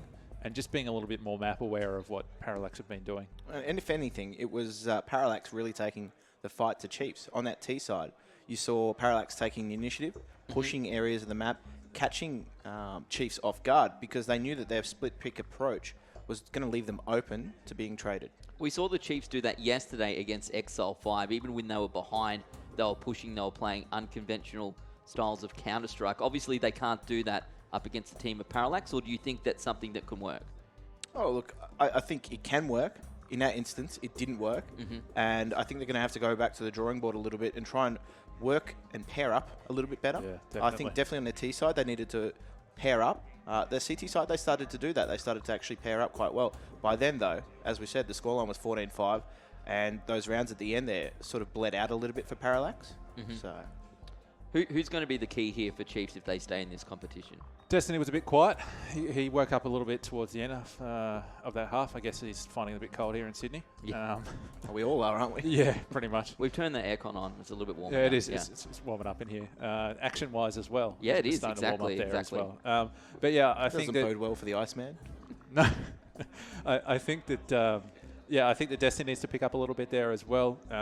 We saw glimpses of every player in that, but there was never at one point where Chiefs were all doing it together. Obviously, Burn leading from the front in that department, but outside of that, it was just sort of cameos, I guess. What happened with Destiny, Jim? We saw that he really didn't get an opportunity almost to play that game. What was the situation? Well, I think Parallax were really aware of his game style, his play, and you saw them watching the smokes, watching the opportunities for Destiny. He was basically caught out of position because they were well aware of what he was trying to achieve in every round. So I think what Lonsdale was constantly reminding them that he was still alive, there was still a presence, there was still an opportunity for him to push certain areas of the map. And now Destiny likes to utilize smokes quite a lot, and Parallax were really attuned to that. All right, so when I asked you guys for predictions before, you said 2-1 to Parallax. Was it this first map that we expected them to win? Obviously, it wasn't their pick. This next map is their pick. Is it still going to be 2-1, Mike? Yeah, I think Mirage is somewhere that it's kind of one of those Australian maps where it can kind of go either way. Yeah. But Chiefs showed towards that last third of that map that they have the ability to take to Parallax. They just need to be slightly more coordinated. If they can become more coordinated, pair up like Jim was saying, do those sorts of things, they're going to be able to, at the very least, push it to probably a little bit, getting to it maybe overtime or 16-14 sort of scoreline. So they have the ability there, but I might have to settle with Parallax in the moment. They're just looking like the form team, and they're just going to run away with it. So you think it's going to be 2-0? Yeah, I'm going to switch. I'm going to switch based on what I've seen on this one. I'm going to say Parallax will take it reasonably close. We'll probably see about 12 rounds for Chiefs. Jim? I think Chiefs have still got a lot of air in their lungs still, despite going down that map. I do think it's going to be an absolute slog between these two teams. Kaish and Mirage are similarly structured in terms of the map layout. So I think Chiefs' aggression on CT side is going to be a factor, and it might just rattle Parallax a little bit. So I think it's still going to be 2-1. I'm still going to go with Parallax, but I think we're going to see that third map. All right, well, I certainly hope we do. Ladies and gentlemen, it is game number 2 in the best of 3, our upper bracket final between the Chiefs eSports Club and Parallax. Parallax are 1-0 up. If the Chiefs win this game, we go to game number 3. If they lose, they drop down to the lower bracket, and Parallax progresses to the grand final. Let's get into the action. Time to throw it over to our casting guests, PDG and Sniper. Thank you very much, Sandman. And look, we're knee-deep in this brutal series between Chiefs and Parallax. Sniper, and Chiefs coming away with, Parallax coming away with the goods there at the end, but Chiefs, such a strong run home. How much of that transitions from the last map into this map? Yeah, I think a lot of it will transition into this next map. I think Burn will be the guy, hopefully, who took everyone outside and just said, look what I can do. You guys know how good you are compared to me. Come on, why don't you guys bring what you've got this game? I know you can. And I think this is exactly the kind of map where Lonsdale and his set little executes can cause a lot of havoc, but it's also the map where Destiny and his crew there of aggressive players can really unsettle them, and it's going to be a test for Parallax to stay unwavered during these aggressive attacks. Yeah, I guess the fundamental difference for me between Mirage and Kaish, as Jim said on the analysis desk, they're similarly structured in the sense that mid is super important to both maps, and being able to rotate quickly between both bomb sites for both sides is crucial mid control. However, there are so many more swindle, odd spot opportunities on Mirage than there are on Kaish. There's like the underpass, the window. There is a whole lot more. There is a slather, like a complete, unfathomable amount of plays you can make on Mirage, including fast attacks in one side of the map and then a full execute on the other. It's just too much. There's too much, and that'll definitely favour the Chiefs because their random style of play, they can cash in a lot of these odd spots, but right now, Parallax are happy to just spread pick across the map, and Destiny's got a lot of mid control too, so he's gone all the way up, but that won't really phase Parallax because they've given this up. The problem is Burns also got A-Horse, so the airspace for Parallax is already being cut away here by Chiefs. They just need to be careful they don't get over-aggressive and take multiple aim drills, but Burns going to get the first one there onto Lonsdale. The head would be scratched there for Lonsdale, asking why his teammates weren't watching that for him. However, it is early days, and that first pick doesn't mean anything, especially when Destiny will jump off the catwalk there and get taken down by Yellow as Hats picks up one as well. Mungo fires back, but this 3 versus 3 doesn't favour the Chiefs and actually bodes itself more towards Parallax right now as they're cutting Chiefs in half. It's really interesting to see that Parallax were able to equalize this round after starting in such a dominant fashion. They're just pushing up, getting all that information. But Destiny and Burn have gone too far. Yep. They've got their kills. They should have fallen back into safety, into a crossfire where they can play their numbers advantage. Yep. And now we're just seeing a 3 versus 3 execute. And like I said, this is the kind of stuff that Parallax prepare for. Absolutely. Mungo's going to have to make it work from the A ramp. He dodges a pretty nice grenade there. So Yellow's going to have the opportunity here to swindle in mid-con. It's going to be Nickez trying to find his mark, but it's Yellow first. He's been explosive with pistols all weekend, and now it'll be Christo out to try and work his way in. It's going to be now Mungo, 3 versus 1. Can the Chiefs player do it right now? They can't. Yellow, a couple of sick frags there. He closes it out. And what a great start there for Chiefs. But as you said, Ian, the gamble needed to stop when they actually won. They needed to know when to hold them, know when to fold them, know when to walk away, and know when to run. Yep, exactly. Well put. And I've seen this myself time and time again. That's a common play that we would even make in my ex-immunity team, where you'd go get that map control on a pistol. Yep. And Parallax were tested there, and I hope they've actually learnt their lesson. Don't just think you can just sit around the map and not expect Chiefs to come to you, because they will. They definitely will, and Jokes is ready and waiting there. 3 MAC-10s on the side for Parallax, but that deagle from Burn is just insane. I mean, his aim so far has just been insane. Oh my goodness! Burn, you are some kind of animal right now. He's turning it on here for the fans who have flocked up to see this live exhibition of Counter-Strike here at ESL Studios in Sydney. It's a glorious atmosphere right now here, and Parallax are putting on an absolute clinic. He's definitely getting the heart racing today. Yep. Those shots are just insane. But unfortunately for him, even though he's playing so damn well, we've got players like Raz and Yallo just stepping up and putting him away. Absolutely, not to mention the fact that Jokes has been on fire too. This has been such a back and forth affair as Destiny tries to find 1, 2, or the third opponent. But Raz cops that headshot. Sweet, he'll retaliate in kind. Destiny not having head armor, but also the AK there, forcing him out. It is a 2-0 start to Parallax, but I mean, the pressure's been on from Chiefs from the word go here. They've looked the goods in the pistol, and then they've looked the goods in the eco. They haven't been able to close it down. In how far can they go down the rabbit hole before they just simply start getting depressed that they can't close these rounds? Because they've been so close on the first map. They've now started this map in the same vein. They've got to be very frustrated right now. Yeah, and I don't think we saw a tactical pause from either team in that last half. And I think, you know, there was one between the maps, but now after getting on such a bad foot on this map, just getting off to a bad start, I think if they lose the gun round as well, they're just going to have to do something. They're just going to have to take a pause, and someone's just going to give them a reality check. Something has to change in their style, and I don't think they have the depth to do it after seeing this last map and not having their in-game leader Dexter, who's recently just left the team. Also having in this fill-in in Mungo, who's not a full-time CSGO player anymore. Sure, he's done a great account of himself, but these things add up, and unfortunately Parallax are punishing him.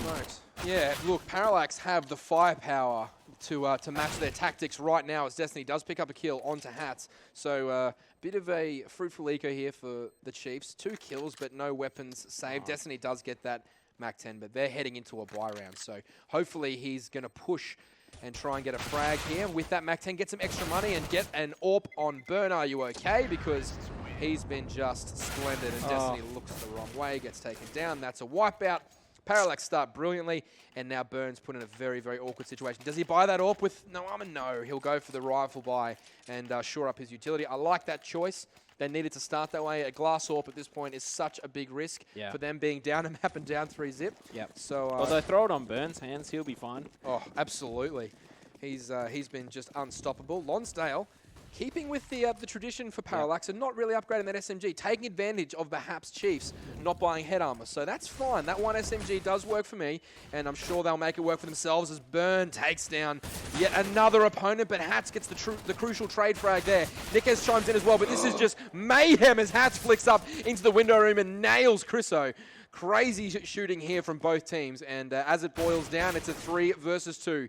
And almost a 1 versus 3 right now as Hats gets taken right down to 4 HP. But Chiefs finally getting some aggression to go for them, and it'll all be on Lonsdale to try and make this work. So Chiefs now with a nice little breather here. They've got the number advantage, and it's up to Lonsdale again, who's, I think, sat way too far back, considering he was just the MAC-10 guy. He needs to put himself on the front line more.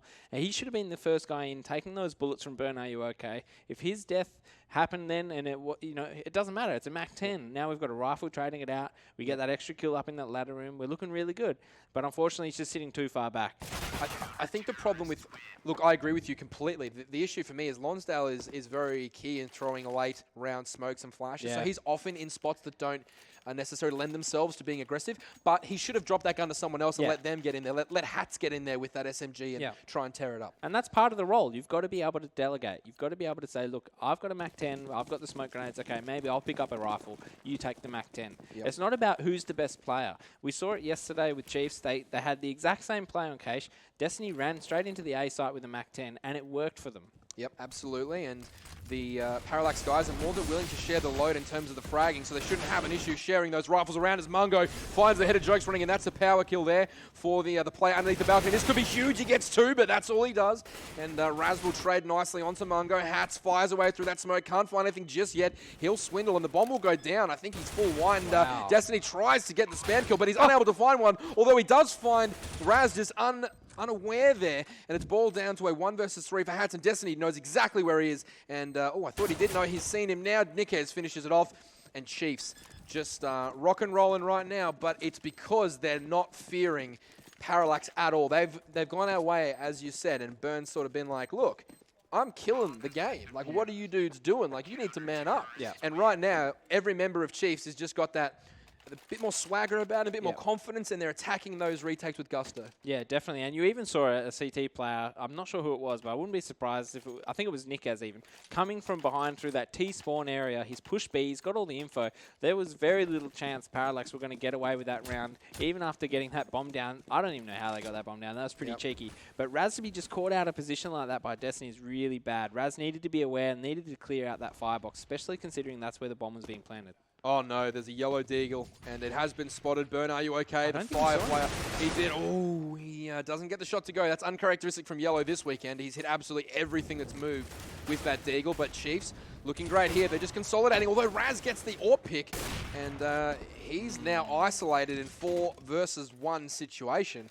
And look, Chiefs could get this last kill and a free AWP, but again, they could throw away a lot of guns and ruin their own economy. So this is a big risk for the Chiefs here as Raz picks up Burn. And yeah, there's a lot on the line here for Chiefs. They need to not throw their lives away because it could cost them a lot. It's going to cost them a lot. In fact, it already has cost them a lot, I think. And Raz is the kind of guy, he will bleed this out. He will get as many frags as he can. He's well aware of what his job is right now. They were shut down pretty hard on that rush. I feel like, you know, Ben, are you okay? Using his confidence to just take that middle control is just perfect. It's a really good play and giving them all the control of the map. Raz with that AWP obviously wanted to be the first guy going into the A site, the first contact for the team. But unfortunately, Chiefs bringing that disruptive play that we said they were going to bring, and they just fulfilled it to a T. Absolutely. Now, if Raz can get 1 more kill and then save the AWP, this is monumental. Yeah, it's pretty big. If he can get a 3rd kill here, which he will not find. I thought he was going to go for Mungo there and get the kill, but he doesn't make it work. If he had got that and escape with the AWP, that's a massive money swing for Parallax, but unfortunately doesn't come to fruition for him. Chiefs will get back on their grind, buy up, and Parallax put in a compromised economical situation right now. They're going to have to make some pretty quick decisions, and they've gone for Deagles, no arm. I've seen the lawnmower. For the first time in 2016, the lawnmower has been busted out by Destiny. It could only have been Destiny who busted out the lawnmower or the taser, but Burn with that AWP, he's been instrumental for Chiefs, even though it hasn't really resulted in a win of sorts on the first map. He's just shutting them down right now with that AWP, and do you know the unfortunate thing about this is? I'm probably not going to get to hear it. Oh wait, yes I am. Oh, there it goes. It doesn't sound like a lawnmower anymore. It sounds like a stapler, a sewing machine, a car jack. There's so many things that it sounds like, but not a weapon. As Destiny does go ham with that nail gun, and I think he's killed 3 people. He still has 22 bullets left in the chamber. Jeez, man. He's not going to have to reload at any point. It's just as comedic as it was back in the day. Yep. Defending B halls against no armor. It's dangerous here, actually. Chiefs look like they're well ahead, but unless Destiny can find this flank frag, and he might do it, he does. What a round. They're 4K with a lawnmower. Yep. And Jim's mowing service. They might be hiring very soon. Destiny going crazy with that. I'm going to say it. It's a horrible gun. It is. It's a horrible, horrible gun, given its cost and what else is available to you as a CSGO player. It's not advisable. No, it's not advised at all, but, you know, it's not the first time Destiny would make something ill-advised work in his He likes to go against the grain, for sure. He definitely does. He definitely does. Now, Parallax are going to have to go against the grain here and change up what they're doing, because it looks as though the CTs have a pretty pretty good read on what's going on right now. Destiny's taken that aggression to another level. He's already taken out Hats, and this is the Chiefs that needed to turn up on map 1. This is a really destructive force right now, and they're catching Parallax just with their pants down. However, the flip side is, Ian, they can throw rounds so easily, can Chiefs, even after getting in such dominant positions. They play so singularly and so aggressive that they're always out of position, even though they're getting kills. Yeah, so they know what works on an individual level, but unfortunately, it comes back to bite them when they try to take teamwork into account. Yep. And Parallax obviously getting those trade frags, and the other thing is they're not using any utility to try and do that. But now you've brought back to a 3 versus 3 situation. This is what Lonsdale prepares for. All the strats are pretty much made so that you can lose 2 players, and now you can make your execute. You've got the numbers advantage no matter what site you go. You're not going to see 3 CT players. You just have to smoke them off, isolate them, and then, smoke one window, Molotov one doorway. You're in the B site. You've got a crossfire happening with the 2 remaining guys if you've traded out. It's the ideal situation for the terrorists. So the CTs, they've overdone it. They've cooked themselves, and they're struggling to get back into this round now. Absolutely. Burn is on that AWP on the B side, and he nails Raz as he fires down, and that's going to end up in a 1 versus 2 here for Jokes. Very, very winnable 1 versus 2. Though he's going to get the jump on Burn here, but Burn is sort of aware of where he's going. He's kind of panicking here. Jokes doesn't get the first one. Excellent rotation there from Chris. And the key there for Burn is he did not panic at all. He got that first kill. He was on low HP. Quietly walked away, made sure that he wasn't in a position where he could be traded, and allowed the backup to rotate in. And they really turned that round around. Because They Burn, did. what a great shot as well. Man, he is just playing so good. Out of his skin right now. Out of his skin. So after everything we were saying, they had the number advantage and whatnot, but Burn was able to turn that into his favour. And that's the power of the AWP, that tiny little angle as well. Yep. So, yeah, pretty amazing to see him on the AWP. And this is where Parallax need to just take some stock. Their middle control stuff is working to a degree, but then what they're doing after that isn't. So they just need to change it up a little bit. I don't think going for a full execute is really going to work for them. They need to go for those walk-up picks onto the A side, I think, maybe when they get a bit of money. Mungo's actually playing really, really well right now. He started off Mirage pretty hot, and it'll be Raz trying to pick up the last kill after he gets Destiny. He won't be able to do so. Mungo, yet again, he picks up a 4K, and I believe he's raced out to 12 for 6. So explosive start from Mungo. And let's be real. If Mungo's your top fragger, Chiefs are going to be very hard to beat. Yeah. They're going to be very hard to beat because across the board they got so much firepower. If he's doing all the work, If he's doing any work, then yeah, absolutely. Parallax are in a lot of trouble right now. You can definitely tell Chiefs are getting their little bit of air about them. They're getting some confidence. Destiny's got the lawnmower again. These are the telltale signs. Some teams, and especially Chiefs, are really hard to put away when they start believing in themselves. That makes everyone a lot harder to kill. Yeah, and we haven't even really seen Nikes do anything over in the first match. I can't remember his name ever coming up in a situation like that. And he's explosive. He can do a lot of damage. So from Chiefs' perspective, them being 6-3 up in this game with Mungo doing the heavy lifting, this is an ideal circumstance for them to just relax a little bit, not take their foot off the gas, but take their foot off the pace as Jokes nails Burn, and the anti-Burn has turned up. Yellow picks up a double as well, and just as we were singing the praises of Chiefs, they've gone and thrown away 3 lives, and I guess that's the negative side of how they gamble with these rounds. Yeah, just playing that sort of style where you can just take those dry peaks. Parallax are made to try and punish you for that. But Lonsdale is going to get a frag, and Jokes is going to come in the side and just clear out that site. Chiefs they lost the numbers, basically, and they were just trying to play catch-up ever since. But, not a bad thing for Chiefs. They've got a lot of money in the bank. They can reinvest into this round. Really important they win the next 2 rounds. Yep, crucial for them because once Parallax start to get on a roll, if Parallax get more than 5 or 6, they're in real strife because the CT from Parallax is at least going to be solid. Their grenade work's going to be good. The timing on their pushes are going to be good. And Hats, Destiny, they're getting over aggressive. He's already got that peak once on Hats in the last couple of rounds. He doesn't need to go for that again. He can switch it up and take a different option. Maybe push A-Rep, maybe push A-Halls. Get a different look on the aggression. But Mungo doing the aggressive thing as well as Lonsdale takes down Burn. And the individual play that's brilliant for Chiefs is definitely, being their undoing right now. Yeah, this is definitely just a scrap fight right now, to be honest. Yeah. I think Chiefs have brought Parallax down to their level, and that's where they're just going to try and beat them with experience. Ooh. Oh, it's not Burn, It's not Burn, that's why he missed, I guess. That's Chriso with the AWP, who's been no slouch, mind you, yesterday on train, and certainly in that first map he did have a few moments before Burn's able to take it out of his hands, but Chriso, their headshots, the bomb carrier, and now Lonsdale is in once again a precarious situation. Now, I mean, I rarely saw you ever in these 1 versus X situations because you weren't that detached from the team. Is this a good thing or a bad thing for the in-game leader to sometimes be this detached from the rest of his roster? Look, in my opinion, this sort of play style that they're adopting, it doesn't favour having one guy in middle doing nothing, killing rotates. You got to have the bomb site first before you do that stuff, and it doesn't hurt to have him come and help get the bomb site and fall back to that spot. Yep. As an in-game leader myself, I didn't like putting myself in those sort of positions because I couldn't control what was going on in the site. I didn't have any information, so I couldn't tell my guys what to change. And Well, so you got I information, but it was third hand. Exactly. It wasn't with your own I eyes. wanted to be there myself. Yeah, you know? correct. But I just don't like seeing a lurk on the other side of the map.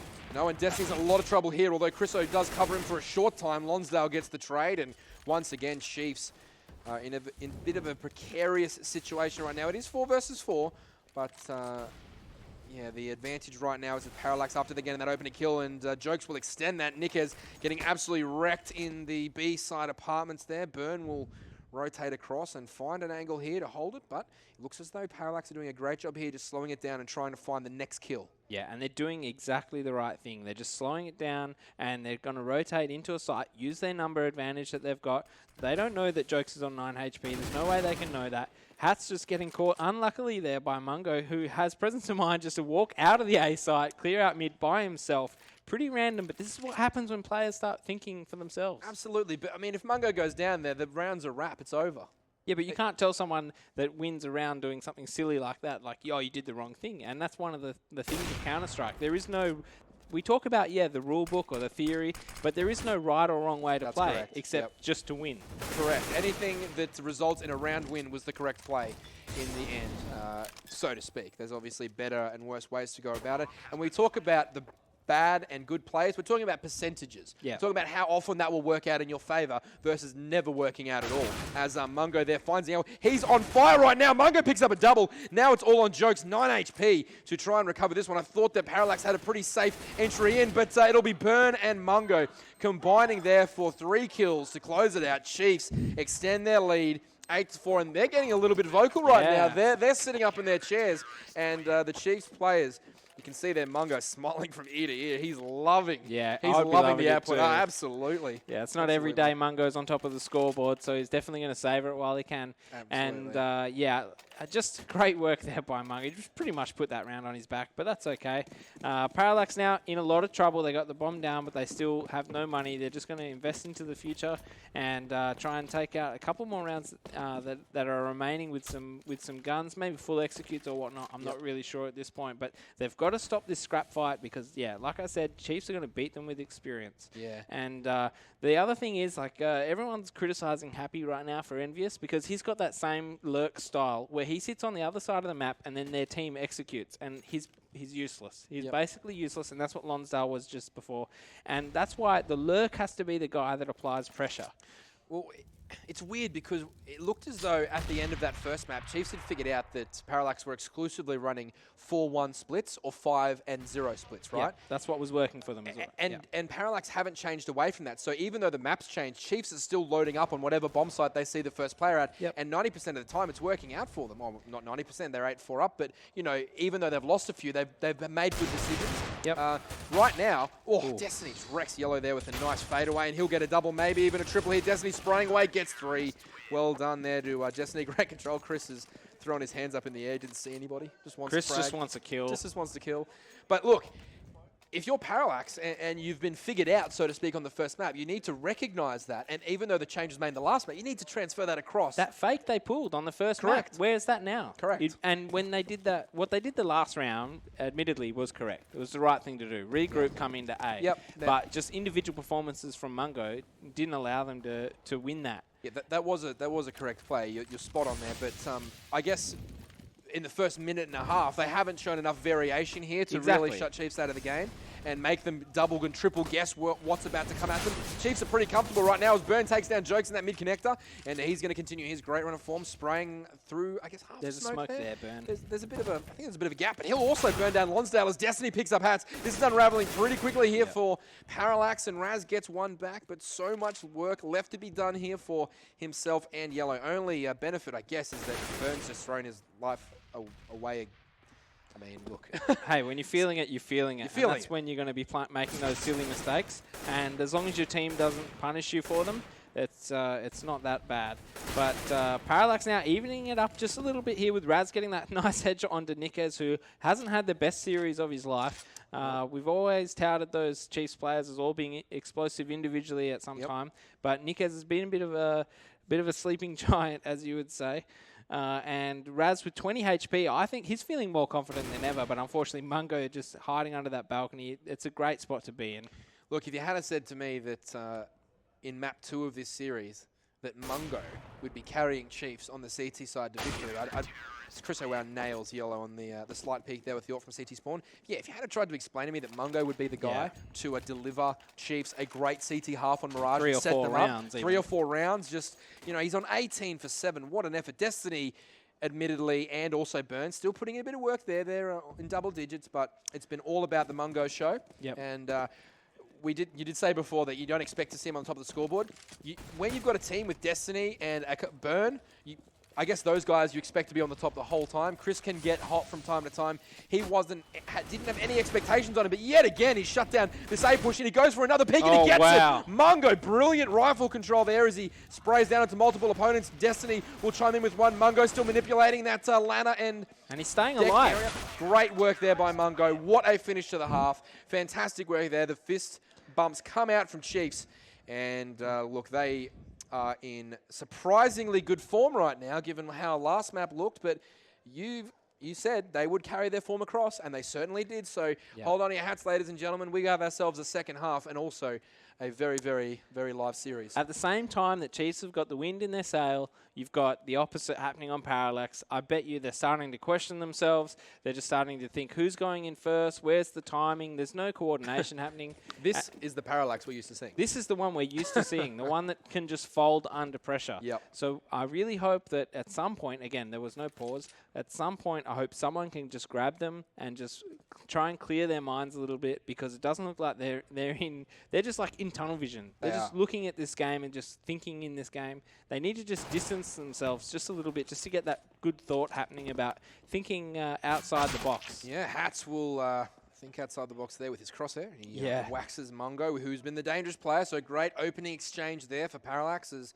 the pistols go to work. But now it'll be slowed down once again by Chiefs. Burn, are you okay? Has that position in A-halls, but it will be about the B fake here, and this is a fake being thrown in by Chiefs. Great work. Raz spots them both out, but because of the fake, they're going to commit to this site. Raz with some spectacular aim, able to take down the first, but Chris was providing such a distraction for this A-bomb site hit. It looks as though the bomb's going to go down. Raz gets another kill, but it's all going to be on the broad shoulders of Niquez that aren't wide enough. Hats picking up yet another kill in the round. He gets a triple. Raz with a double. That's all she wrote. And Parallax, they're coming back. They've been absolutely deadly on their pistol rounds. I've got to say, did they just? Their USPs have just been insane. Raz that shot, and then the follow-up. There's nothing you can do against a USP that is sharp. Actually, what that reminds me of is the Mongols. The first time we saw them, their USP was just insane. They were winning every CT pistol round. Zulkenberg was just going huge. 4 headshots, click, click, click, click.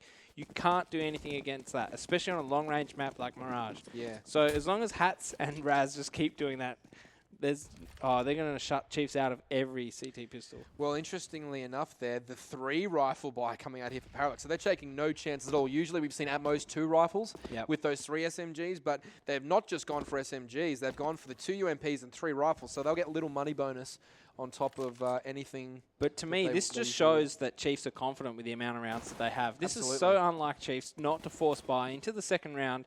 And we're also seeing Parallax faulting themselves a little bit and getting that extra rifle just to say, look, we need a little bit more insurance.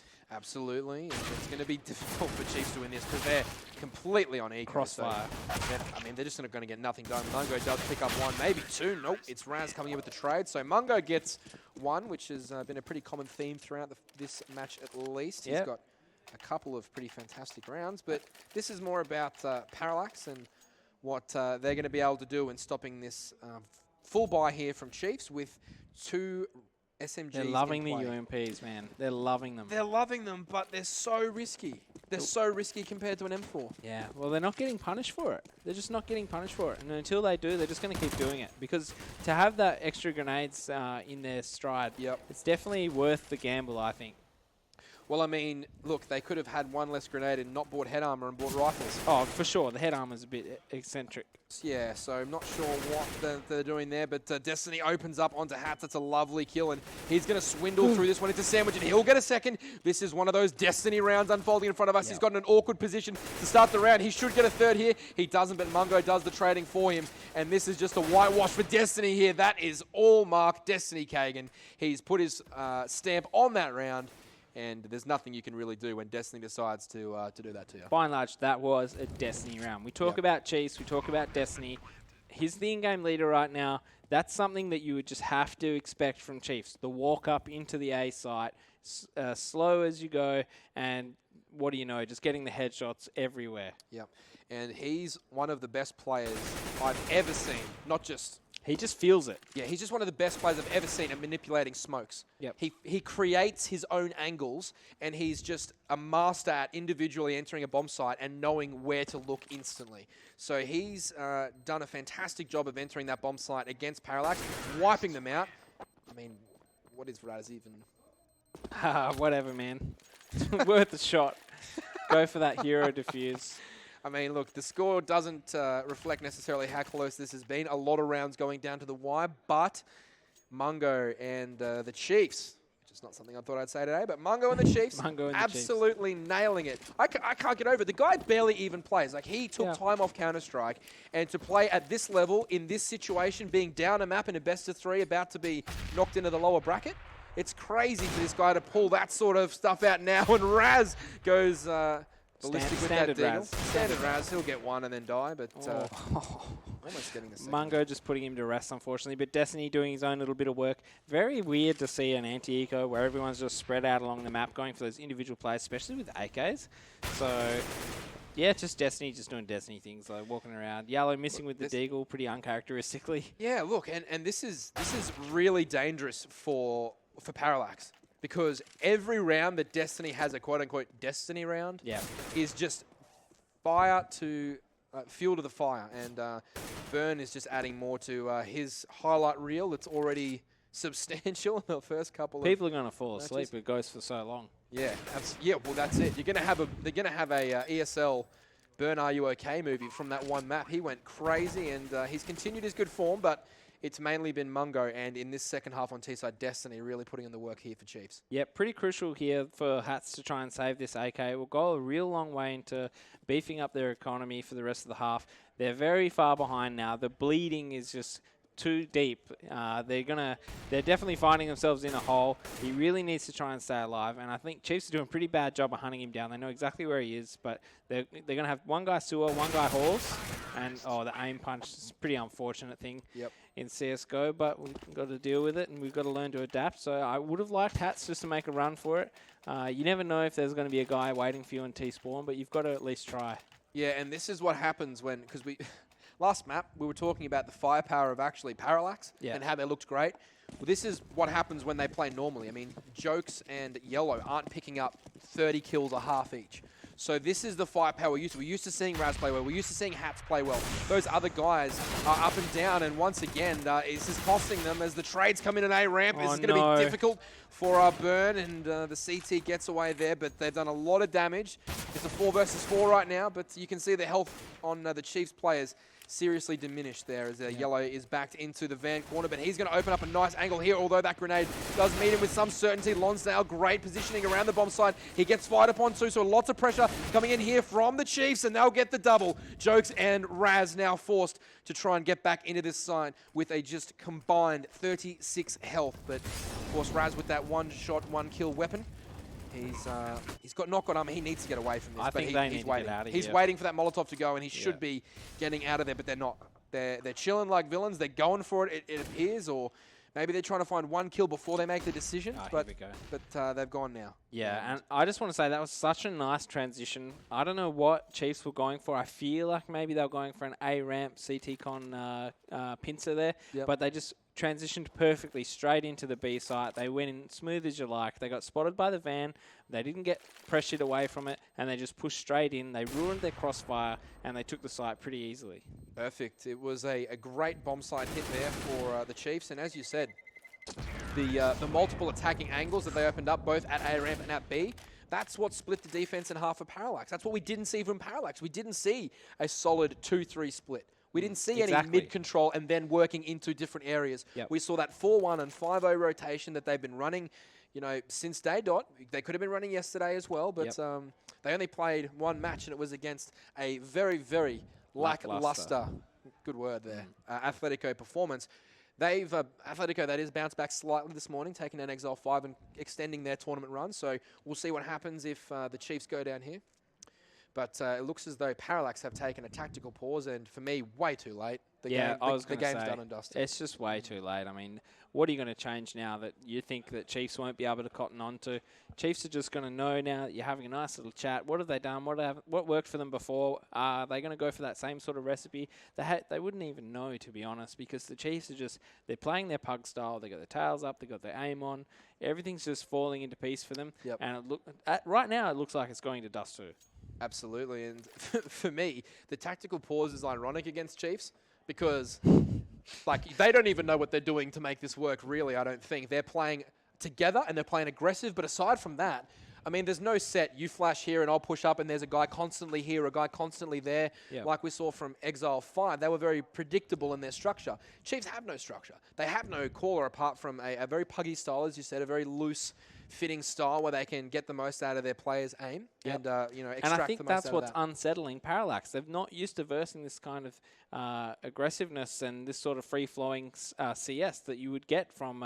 this is usually what you actually do see from the number 1, number 2 team in Oz when they come up against a team like Parallax. Very free-flowing, just no pressure, just run in, do what you like, try and win an aim duel. And that's all they're doing. They haven't really changed anything from Cage except they're just getting headshots. Absolutely. And, I mean... Caish could have gone either way too. There were moments there in Caish where...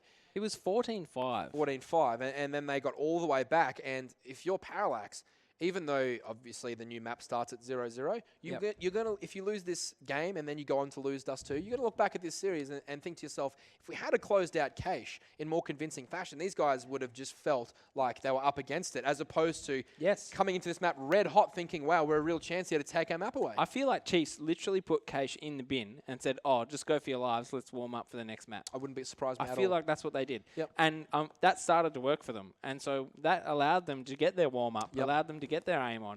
Burn, Are You Okay was just on fire. He was just going mental. Crazy. And so everyone else would have been just going, oh, well, let's just try and match him. And then that's where they're getting their confidence up. They're getting some kills doing that. And then they think, well, okay, next map, we're a real chance. And while Destiny might lack as a current in-game leader while they're awaiting the arrival of their new player or whoever it may be, while Destiny's in-game leading, that is legitimately something that I can envisage just coming straight out of his mouth and saying, guys, we've lost Caish. Bin it. Just go ham. Just do whatever you want. 1-5 split, just across the map. Do whatever the hell you want to do. Try and play yourself into some form. We'll regroup outside and go hard at Mirage. That ended up snowballing them into a near miraculous comeback, but they've just continued the form on Mirage, and it's been just a dominating display from an unlikely source in Mungo, but nevertheless, he's part of a system. Sum of parts. He's part of a system whereby the Parallax players aren't ever concentrating on his spot. They're concentrating on Destiny. They're concentrating on Nickers. They're concentrating Chris O'Ab Burn. Mungo slips under the radar. All of a sudden, he's shooting a couple of people in the side and being a real nuisance. And Chiefs are doing a great job exposing the gaps. And I think Parallax are just starting to believe that as well. I think it's a case where Chiefs are forcing their mentality onto Parallax. And in the first map, Parallax were unrelenting. They were like, we're going to get this game over as soon as possible. We have the ability just to finish this out. We feel like we're the better team. Let's just keep going. And eventually, they won. But at the end of the day, now we've got Chiefs coming in saying, we're going to win. We can win. And Parallax are going, oh, God, I don't think we can do it.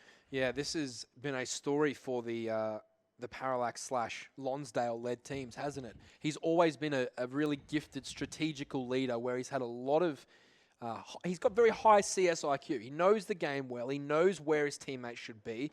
It's just that he seems to have these rosters that are constantly unsettled by really good, aggressive players. They just get taken apart. Yeah. And I guess his structure that he puts in place is great to a point, but the rigidity of the structure he puts in place doesn't allow for that flexibility to work with the ebb and flow of the game. It's just when they get rattled. Every single time when they get rattled, they just fall apart. And what we were hoping would happen with this new management, this like caucus they have around them, that they would be able to support them and say, guys, come on, take a breather. You know, you got Simcore there to say, I've been in this situation before, guys. You can still come back. Don't give up on yourselves. But now you just have to be careful because you've got such a huge lead up against you that you just any little randomness from Chiefs it's going to catch you, and it is game over straight after that. There's no coming back. No, and they've left this tack pause Far too late. Ridiculously late, and you don't necessarily blame them because when you've played like you have in this tournament, you always back yourself because they did make that change on Cage. You pointed out they need a tack pause, but they made the change without the tack pause. So on that level, you're kind of like, well, they backed themselves in, so you understand how they've got to this point, but you'd love to see it come in a little bit earlier just to give them some wiggle room for making extra errors. If anything, it's just to break the momentum. Yeah, we talk about it. It's such a big thing. And Lonsdale, you know, the problem that he has, and it's not a bad problem, is he has an answer for everything. He's got a situation for every situation. He doesn't need a tack pause to go, I need to try and figure something out. They have the answer. They haven't used it yet. They haven't done it yet. He just needs to say, okay, let's save up our money and do that thing we haven't tried yet. But that's the thing. He's got so many options. He won't know which one is going to work or which one is going to fail until he tries it. I think that you made like the most astute point of this series so far when you said that Chiefs literally have dragged Parallax's level of gameplay down to their level and then we're beating them in experience. So badly. It's like you never argue with an idiot. He'll just drag you down to his level and beat you at experience. Right now, Chiefs, with their inferior level of team play and strategy, they've basically said, look, we're going to take every Angel. Are you guys going to take every Angel? And Parallax said, we're red hot right now. We're going to take every Angel, and got absolutely wiped out. Because you can't take every Angel against Destiny. You can't take every Angel against a Burn in this sort of form. Not in this form. So it hasn't worked out. And even Mungo, as I said, was the beneficiary of the extra pressure put on by those other guys. He was able to just maneuver around in those smokes and those little jukey positions and get a lot of kills. And now you've got players like Nikes who are starting to show themselves, get a couple of frags here and there just because there's no pressure. They're available. Huge lead, and you know, the other guys have done all the hard work. Nikes just needs to mop up. Yep, absolutely. So hopefully we'll see this game get back It'd be catastrophic for Parallax if all of Chiefs were just starting to wake up. For like, it's Burn, are you okay? It's Destiny, and then all of a sudden, on top of Mungo just appearing out of nowhere, you've got Chris having his hot flash in the pan moment, and then Nikes as well to have his MVP moment. A wild Mungo appears. All the Poke fans out there getting their phones out and ready to throw the Pokeballs at him. His power level will be through the roof right now, but nevertheless, it'll settle back down here. Chiefs with the command and control of the game. But Hats opens up nicely onto Destiny, so already maybe an adjustment coming in there and shutting down the solo play of Destiny. But Mungo will try and get that pick. Raz nails him, so this is a lot better from Parallax. Great round shaping up here out of the timeout, which is exactly what you want to see. Yeah, from that dead person's point of view also, it just seems so quick. But the thing is, with Raz, with his little scope, it gives him that little extra time. He sees your arm, he sees your gun, sees everything first, especially if it's coming out on that left-hand side. So, yeah, it's not a tough shot for Raz, but I'm just glad Raz is making those shots. And Lonsdale, is in that attack pause, has decided what we need is a lawnmower. Absolutely. He's going for the Destiny effect now as Burn and Nikes will try and find their way into the same onsite. The boost comes out and Burn misses for the first time, and I don't know how long, but it was a very, very difficult shot, mind you, falling off a boost and then trying to... Really interesting round there from Chiefs. Sorry to cut you off. That's all right. What was that? It was so slow. What is that? That's not what we were talking about. That's not what we were seeing for the rest of this game. I don't know. They've decided that... They're attack team now. Well...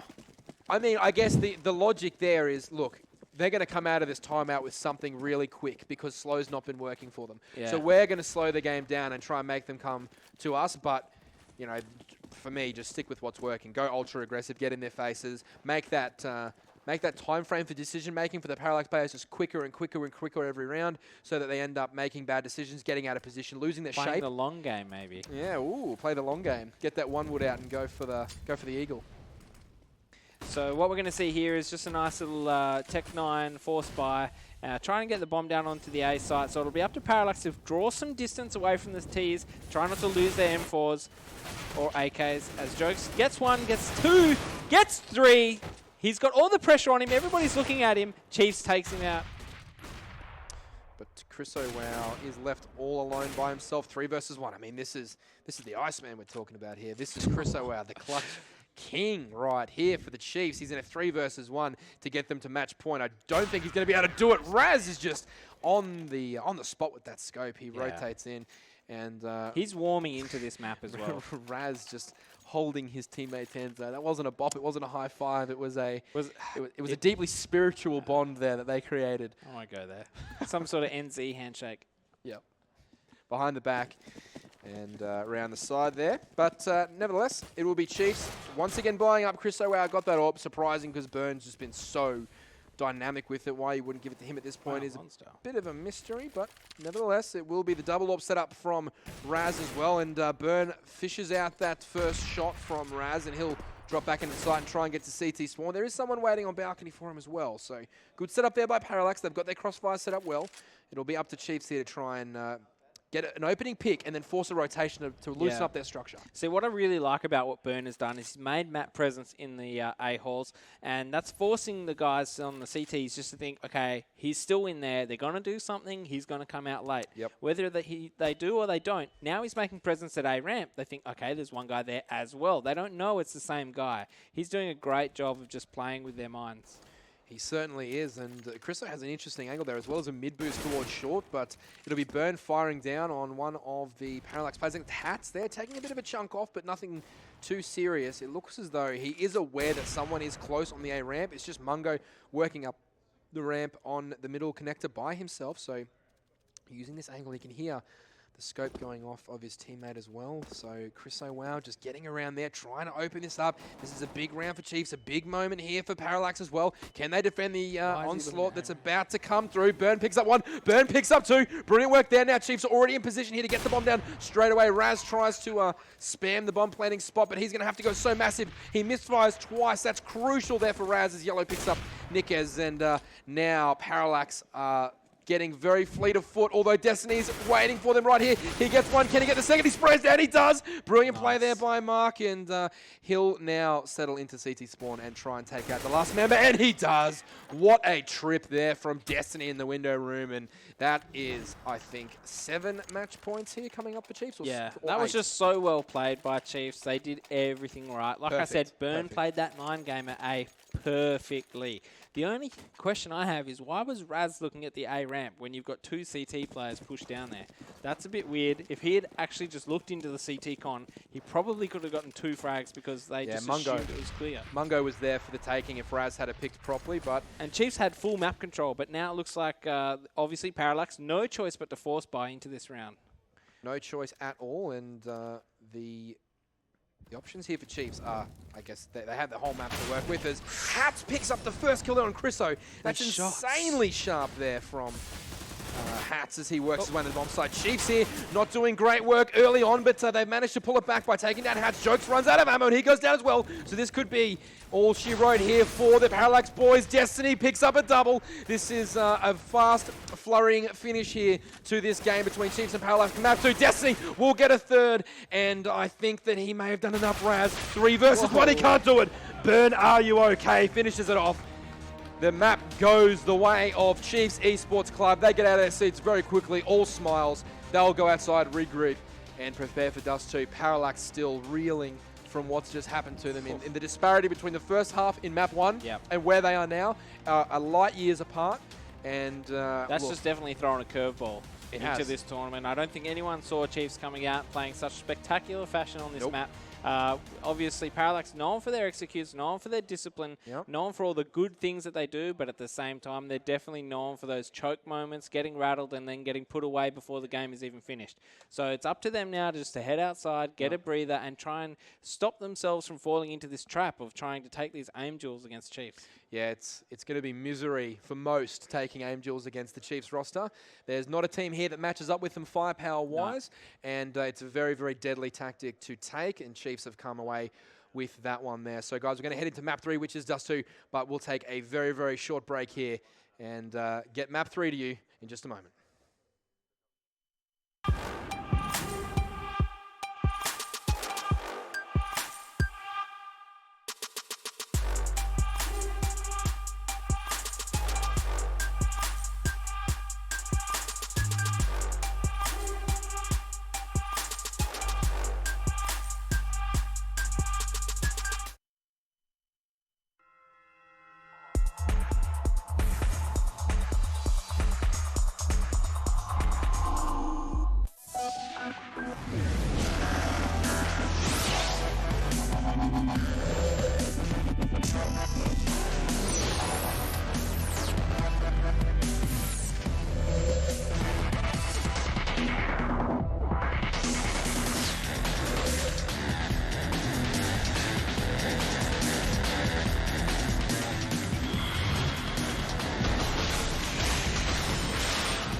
Hello and welcome back to the desk here at ESL Studios in Sydney, Australia. We are up to Game 3 in this best of 3 between the Chiefs and Parallax. Jim, what happened? Did Destiny turn up? The Chiefs are back in this competition. Well, all of Chiefs turned up, really. Burn continued his form. He was lit, per se. But look, to be honest, it was a much better team performance from Chiefs in that instance. I see you cringe there, Mike, but that's exactly what I bring to this table. No, exactly. Plenty of cringe, and we love you for it, Jim. Well, that was it. That was it? Was that what you had to that's say? all I got. Yeah, no. Classic Burn, Mike I interjection. concur. Burn was lit. Yeah, He was that's lit. it. All right, so we wrap it up and we'll go on to the third map? Yeah, maybe. Soon. Okay. Let's check out our first replay from that map.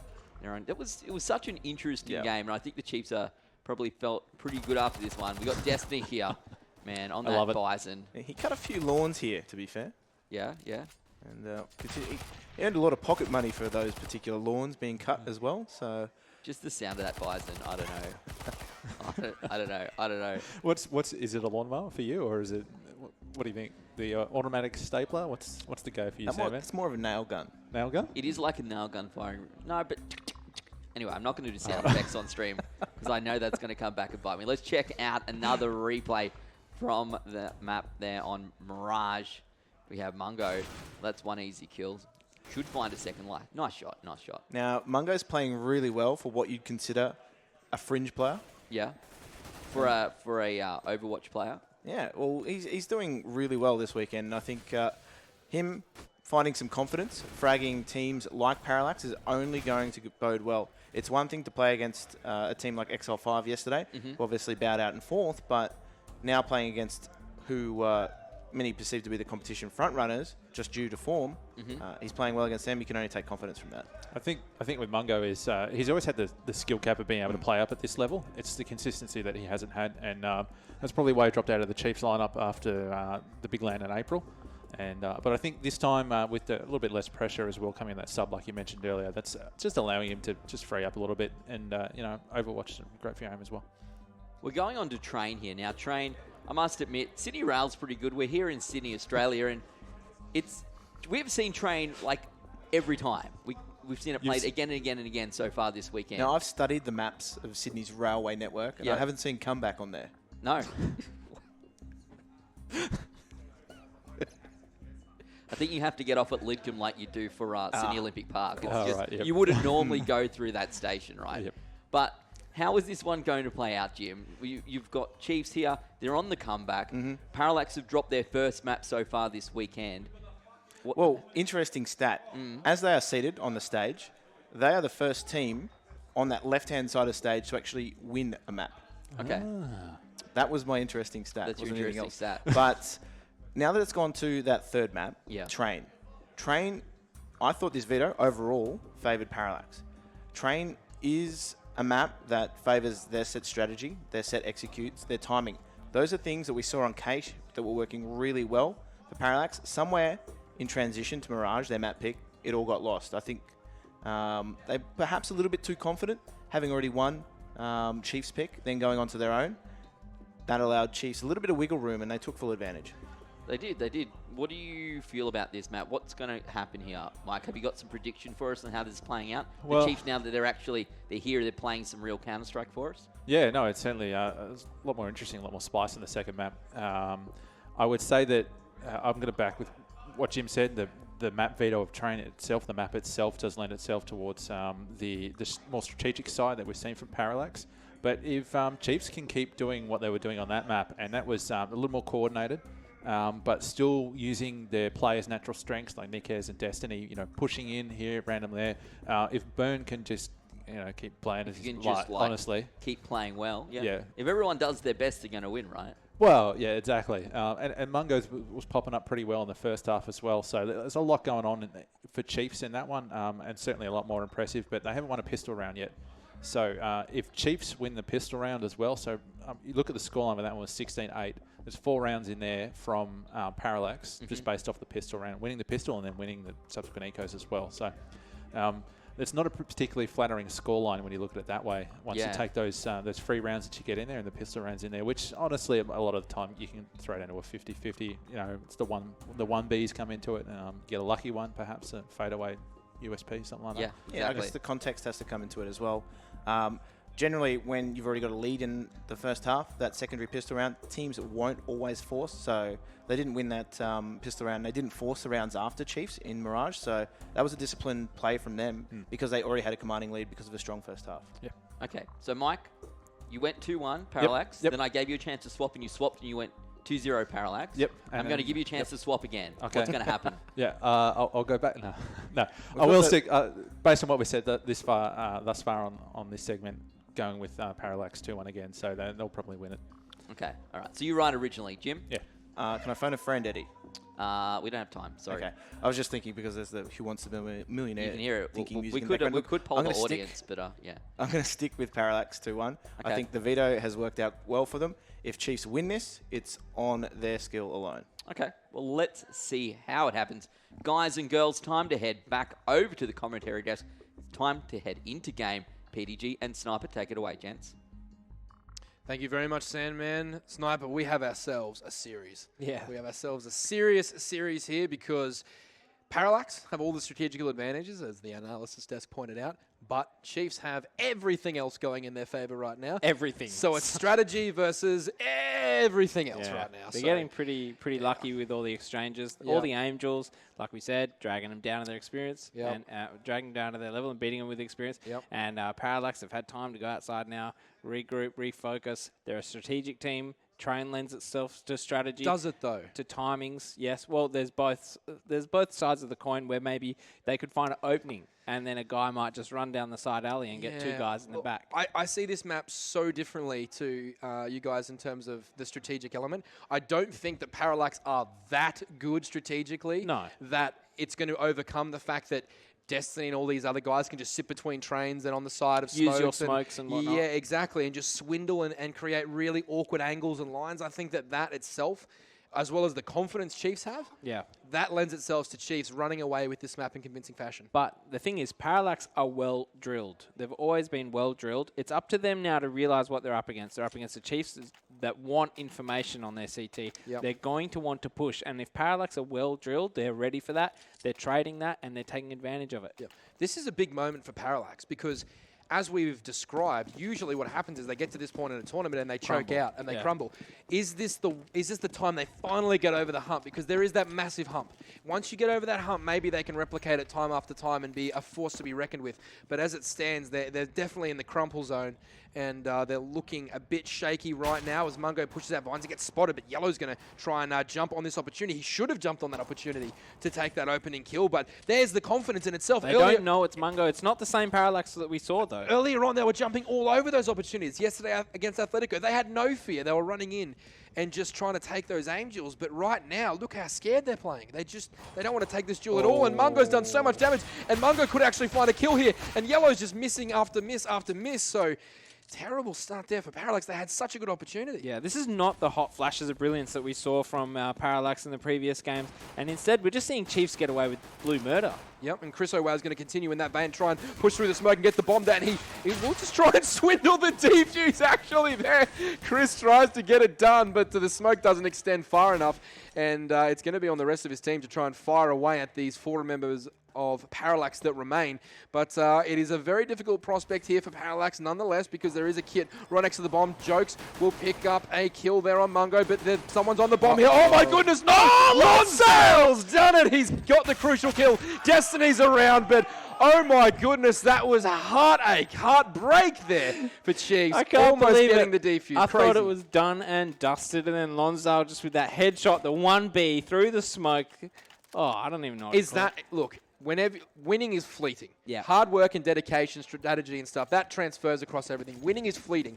You need a bit of luck to win sometimes. Well, is that the piece of like the slice that gets them back in the game? They just can't afford to throw this away. They got to treat this exactly like how they treated the game against Atletico. They just did something amazing, and now they need to capitalize on it. They need to use it. They need to put it in the bank, and get it to pay dividends, because these guys are just look. Chiefs have an enforced sport. They know what they're up against here. They can't let Parallax get a ton of rounds as T, and Parallax are now in the commanding position, and this is where they are good. Yep, absolutely. So they've kept their structure in place. Their Joke's firing away. He spots only one out, but little does he know there's a whole gaggle of CTs there waiting for him. They'll fall back though. They won't pursue Jokes at all with that UMP. He'll just float his way back to the B-halls.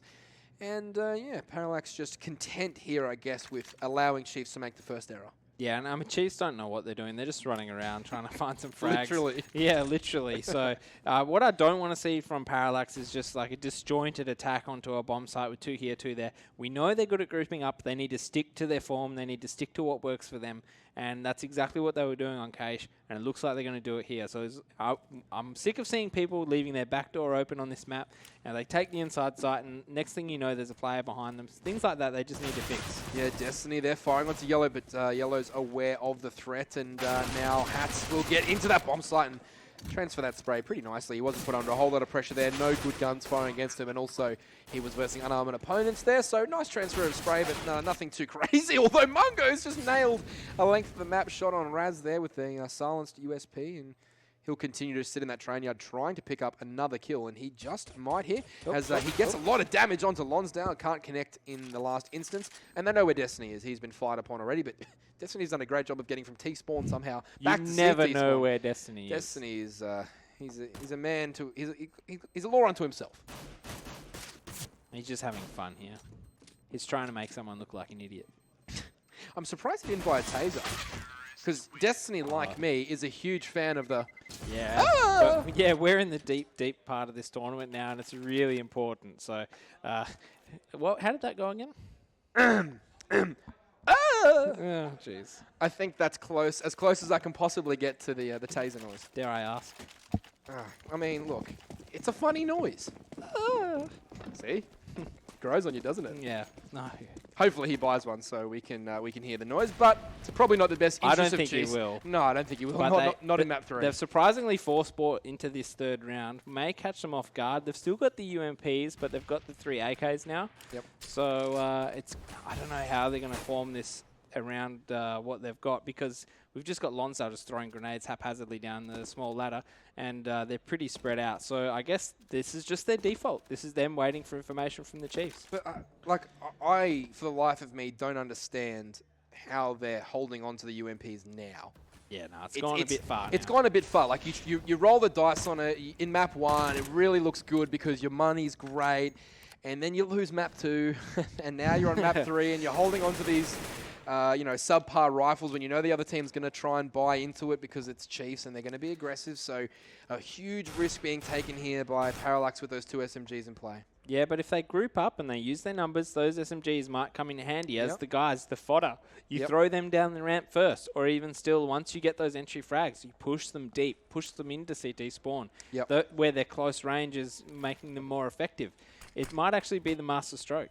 It could well be, but it's going to be a long time before we figure that one out because Chiefs are giving up this inside bomb site and they're going to play a retake style here. Burn, I think he's just jumping around, and that has been Jokes opening up with a double with that SMG, and this is a whitewash here for Parallax as they nail the Chiefs defense there. And look, it was as if I called it. That's when those SMGs look great. Yeah. They just look like you've just a tactical genius. You're holding on to them and everything's worked out until you have to fight someone at the other end of the map with a rifle and you just get smashed. But in that instance, they worked perfectly. They did. They did. And, they had head armor as well. This is the thing, and a UMP is just as good as an M4 on its day. Yep. Nice and close range, and now it's up to Nickers now to try and hold off the Ts, but at the same time, the Ts need to think ahead, play the long game, stop throwing away their lives. Yeah, an ump died, whatever. That's fine.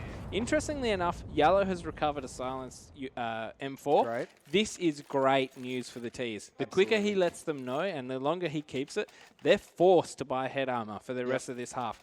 This round, not so much, but he needs to keep that M4 because that is a huge... it's just something, it's a barrier to their economy. They have to buy head armor if they're versing an M4. Yeah, no, great point there, Sniper, as we move into the 4th round of action. Of course, the Chiefs guys will be on eco here, apart from Nickers, who saved that gun last round, and that's a great push. And he opens up with a kill there onto Hats, who gets caught napping, and this will be an inside push here from the CTs. He's jumped up, Nickers. And Raz has nailed 2 targets there as Yellow and Lonsdale pitch in as well. And all of a sudden, Mungo is left on an island all by himself on 17 HP and dead, as Jokes finally gets him. But that could have been a good taser moment. I'm seeing Jokes good had signs. a taser there. I mean, all jokes aside, I'm seeing good signs from Parallax here. They've got that confidence. Raz is going in for those kills with an AK, anti-eco, forcing the situation. I will get those 2 kills. I know he's got the FAMAS, but that confidence is what they need. Raz is a great player when he's got confidence. He is. And if he did that on a gun round, we could see a lot more from Parallax here. Well, they've already got 4-0 up, and this has been a struggle for a lot of sides to get T rounds early on in these games. It's usually a CT start, and then you see the terrorists work their way into the map. But Jokes has come out into the crosshair of Destiny, and he's been completely destroyed there as the grenade goes up low ramp, and that's a great spam by Burn. He picks up a double headshot there as the terrorists move down low ramp, and Yellow will try and get the grenade off to the back of the bomb train, which will land quite nicely, mind you, but it only manages to do like 16 damage or something. So the corner of the train there, and Destiny just pushing behind and look, doing what Destiny does. It's one of those rounds where before you even manage to get a hold of what's going on, it's over because Chiefs have pushed every choke point. Like they've literally spread out, pushed every avenue, and there are kills coming across the map that we don't even know where they're going down because they're simply so aggressive. Hyper aggressive. Hyper aggressive, and that is what works for Chiefs. It's going to be on Parallax to try and diffuse that with good tactics, but we've seen them struggle to do that. So that's why this could be a coin flip. We know what works for them more than they do. Somehow. That was their fastest round this game, and oh, what do you know? It was a loss. Yeah. They ran straight down the low ramp after throwing away Jokes' life, and then straight into a grenade from Burn, are you okay? They need to slow it down. That's where they can make the weaknesses of Chiefs their disorganization and take advantage of it. Well, that's what they were doing early on Cache. They did such a great job of like isolating players and just shutting them down, and then all of a sudden, they thought they were this run and gun, U-Butte team, and they're just not. They're a very strategic-minded team who need a lot of time to work into a round and find their picks because they're just not sharp enough to take those duels time after time after time. Sure, Raz might be able to with that AWP, but no one else is really going to be that concerned. Yeah, and what I find interesting here is we're on a new map, and so what do you know? We have a new AWPer. We got Chris Al on the AWP. Burn, are you okay? Has been shoved with the FAMAS. So somehow. If you're good enough with an AWP as a FAMAS, I'm sure you'll be fine. But he's guarding inside on his lonesome. But this is the slow Parallax that we are used to seeing and that we know that they're best at. But at the same time, I think all Chiefs have made a bit of a mistake here. They've used a lot of their anti-flashes, a lot of their grenades, and their money is going to account for nothing. Lonsdale, that's so big. For a guy like Lonsdale to take out Destiny in that situation. Yep, and Yellow also gets burned, so that's big. But Mungo, once again, picks up a double as they roll into the inside bomb slide. That will turn it on its head. Hats, though, picks up one, picks up two, tries to spray down. He's now tapping, but can't find the headshot there. Nicker's doing a lot of damage, but Raz will close it out, and Lonsdale is pumped up. This is the Parallax that has confidence. Yeah. I mean, That it's was startling. Where did they go? It's just Where did this confidence They're go? just back. They're back. They're just back. They're back. I don't know, they've all turned into tags. Yeah. They're just Tegs Gaming. They're all back. You're back. They're all back. So basically, what we saw from them was tried and tested Parallax. They hit inside. Mungo went massive. I love that Mungo was able to get those 2 kills. Yep. And then Hats, tap. There you go. Tap, dirt nap That's for a it. couple of the CTs. And Hats will once again open up. He gets one and won't be able to transfer that spray across to Niquez, who does take a lot of damage via a grenade there. And now the T's starting to really exert their dominance across the map. They're taking the right duels at the right times. And this, I mean, it's chalk and cheese. These are 2 different sides we've seen play the first half of map 1, and then that was Parallax. Then we saw the second half of map 1 and map 2 being Chiefs. And now we're looking at Parallax again. What is going on in this series? Well, who knows? We don't know what Parallax is yet to bring us for the rest of this half. Yep. But I just don't want them to get too far ahead of themselves. And by the same token, Chiefs need to figure out what is going on, because the round that they won was just Parallax's mistake. They need to start winning a round on their own back. Correct. And it's a very fine balance, isn't it, between staying confident and being over-aggressive. Confidence and aggression are 2 completely separate things that are often confused in Counter-Strike. Now, confidence gives, is the ability to back yourself in a situation, and aggression is a style of play. So as long as Parallax stay confident but passive, I think that they'll be okay. They'll get those aim duels that they want and be able to close out this series as Chriso gets 1 kill there with P250. Tries to get a second, but Raz has found his mark, and Parallax are running away with this T side. Yeah, but little kills like that, Parallax need to put an end to that. Yeah. That can't be happening for the rest of this half. Just 1 or 2 kills every anti-eco, just sloppiness. Yep. This is where Chiefs will get you in the long run. This is what they are the masters of. They scrap you, they attack you, they're 2 guys down every round, and then you can't afford to buy. As soon as they win 1 round, you're stuffed. And then that's when the Chiefs train rolls out. Correct. 1 round at a time, they're just pushing in your face, you've got no grenades to stop them. And here we go again with Parallax, just setting up hopefully for their default nice and slow round, but at the same time, what are Chiefs going to bring to the table that they haven't brought for the last 7 rounds? Not sure, and Burn on that scout is so perplexing. Give it to somebody else. That guy's been an animal. Why do you have such a poor gun in this situation for your team? It just sort of... I mean, it grinds both of our gears because we're both... you're more of an in-game leader than I was, but I certainly had impact on the team in that sense, and it burns me to see him have the scout at this point. He needs to have that rifle. Yep, well, especially when there's a situation like this where Destiny's just died. He's thrown away his life. I don't know where, but is that gun recoverable? How far away is Burn? Are you okay now to get that gun? Yep. Too far. So we need to see a rotate coming onto the inside. So now we've got 2 guys on the inside, but we still have a scout. What would be ideal, and if you had time, you could probably just maneuver that about, get Burn, are you okay, being the rotator. That way you've got the 2 M4s in every side. That's right, yep. But instead, he's holding inside with it, Look, I'm going to hold my breath, though, because if he pulls out some stunning triple look at headshot... this. And look, that's what this ramp was made for. Just stupid jump scout stuff, This is what we've come to expect from CSGO. So this is definitely, Burner's picked the right spot here. He has, but that smoke will be good, and the flashes are good too. He's going to be isolated pretty heavily on that train. Chris O'Well will get one. Hatch trades a very sharp kill there, and the bomb should go down here. Lonsdale's very, very scared about the plan. He should be too. Yep. Nickez swoops in there, picks up the kill, and that could have turned the round on its head here for Chiefs. Really gutsy stuff there from Nickez, but that's what you need to do, unfortunately. And Parallax just weren't there to cover him. And now Nickez is going in for more. Burn, are you okay? Gets a frag with that scout, can pick up the AWP, and happy days, their money is back. Meanwhile, I'm not sure what Parallax's money is like, but it's that those kinds of rounds will really put a dent in the confidence.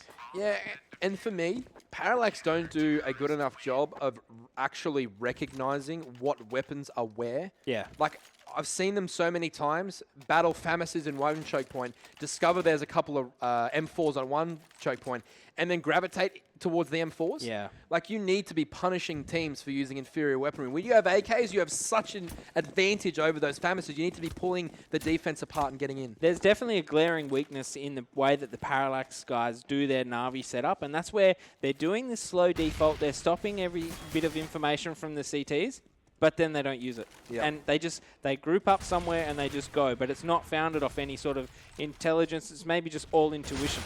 Yeah, they're definitely. It's like they play a very disciplined, structured style For a based on minute. feel. Yeah.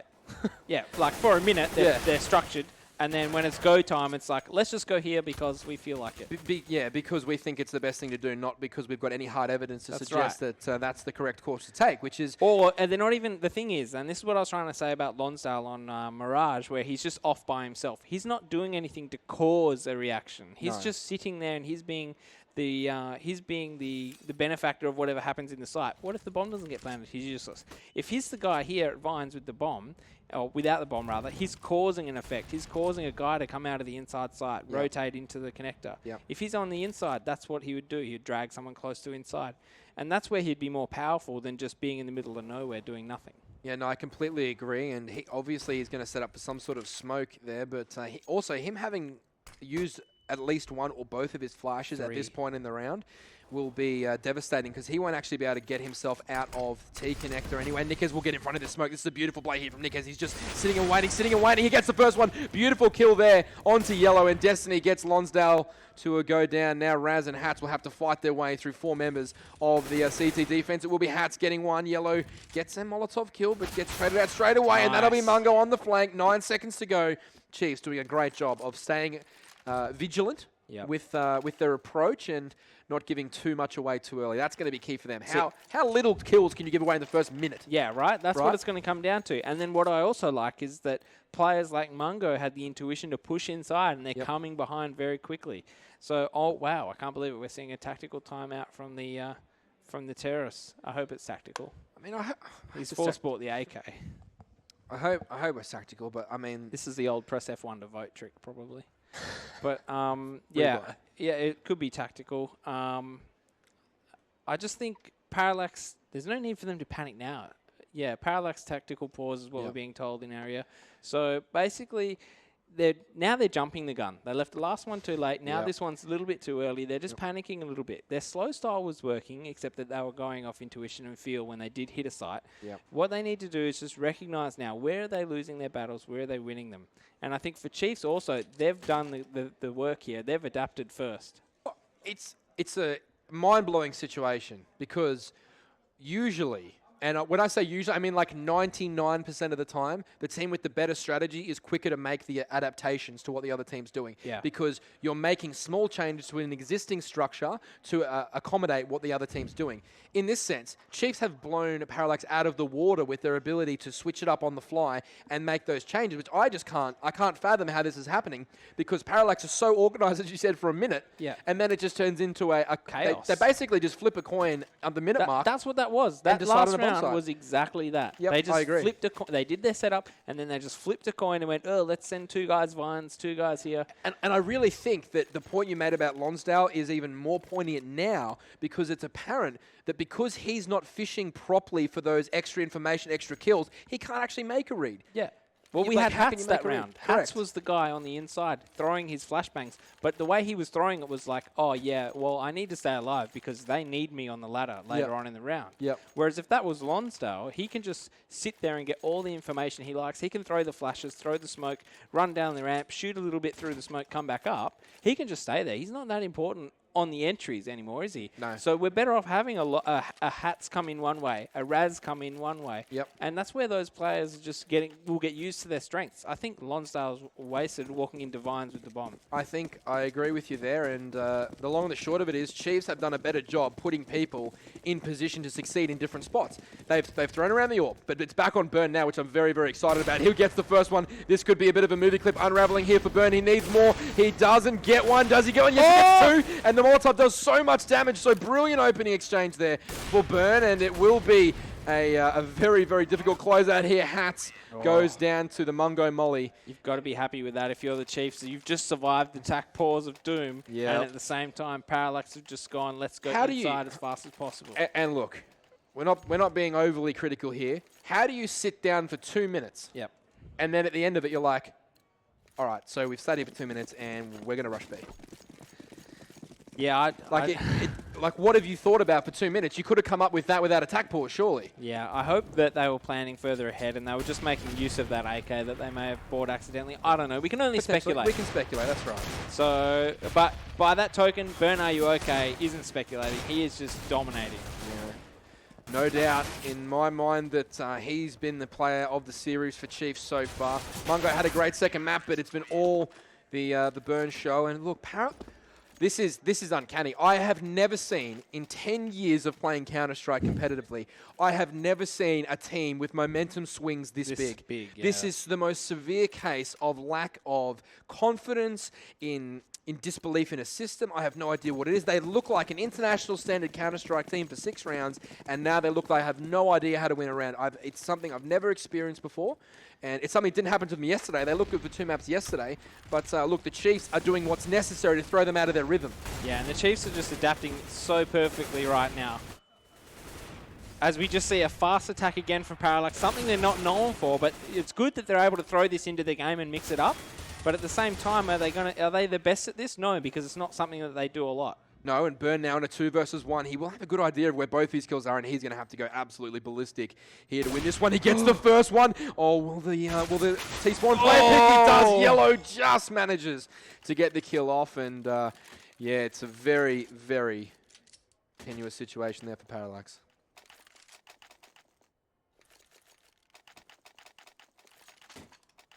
So as we see here, we've got a full buy-up coming out of both teams, so it's almost neck and neck. Parallax with the last round that we just saw, that Parallax were able to take that one away from the Chiefs. So Chiefs probably just thinking, you know what, we can probably just keep doing what we've been doing and we'll be fine. Yep.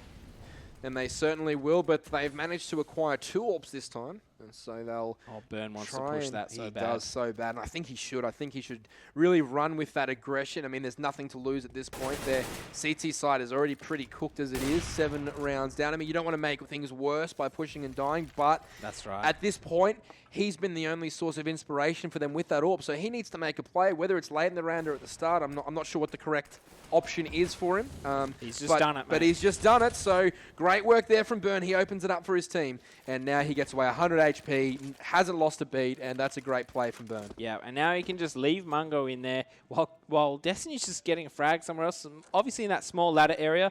Nikez pushing through it alleyway as well. This is just falling to bits for Parallax. It certainly is. Destiny just going crazy. Now that's bad. That's horrible. That's horrible. But it's interesting. Lonsdale got the best of Destiny 1 round coming down the small ladder. He was in front of a smoke. 3. But he's gone back there 3 times, and I mean, look, that's not going to be a way for you to... Fool me once. Shame on you. Fool me twice, shame on me. Exactly. But, Destiny is... Even if you get him twice, just don't go back. You're a player who's not known for your aim. You've put the pressure on it. Correct. You don't... Send someone else there even. Send someone more Like we said, capable. send Hats. Send someone else. Anything. Any change here as Chiefs once again are going to look strong here in the opening exchanges of this round. Mungo wiggling his crosser and trying to find a target between all these different ones floating around. He will eventually get a second and stay alive, which is half the battle here because Burn has come back and just absolutely schooled him. But Lonsdale picks up a double, and now it's a 1 versus 1 between Byrne and Lonsdale. This is a crazy outcome here. I thought Chiefs were all over that, and now Lonsdale has a deagle. This is troubling He's been times good with here. it before. He has, and Byrne has no real indication of where this player is. He spots him out. That could have been it there for Lonsdale. He doesn't make it work. Now Byrne will maneuver himself around the bomb train, spot him out. Lonsdale also does the dance. This is a very, very intense moment because either of these players win this, and it goes a long way to securing the map for his team. So Byrne doing what he has to do, staying alive. Opening up. It's Lonsdale! What a crazy play! Wow, that's pretty much cemented the side of T-half for Parallax. 8 rounds is a lot of rounds. We've been harping on about them here and there and what they're doing wrong. They've got 8 rounds. 8 rounds They've snuck is out solid. for 8 rounds. 8 rounds is super, super impressive here from Parallax.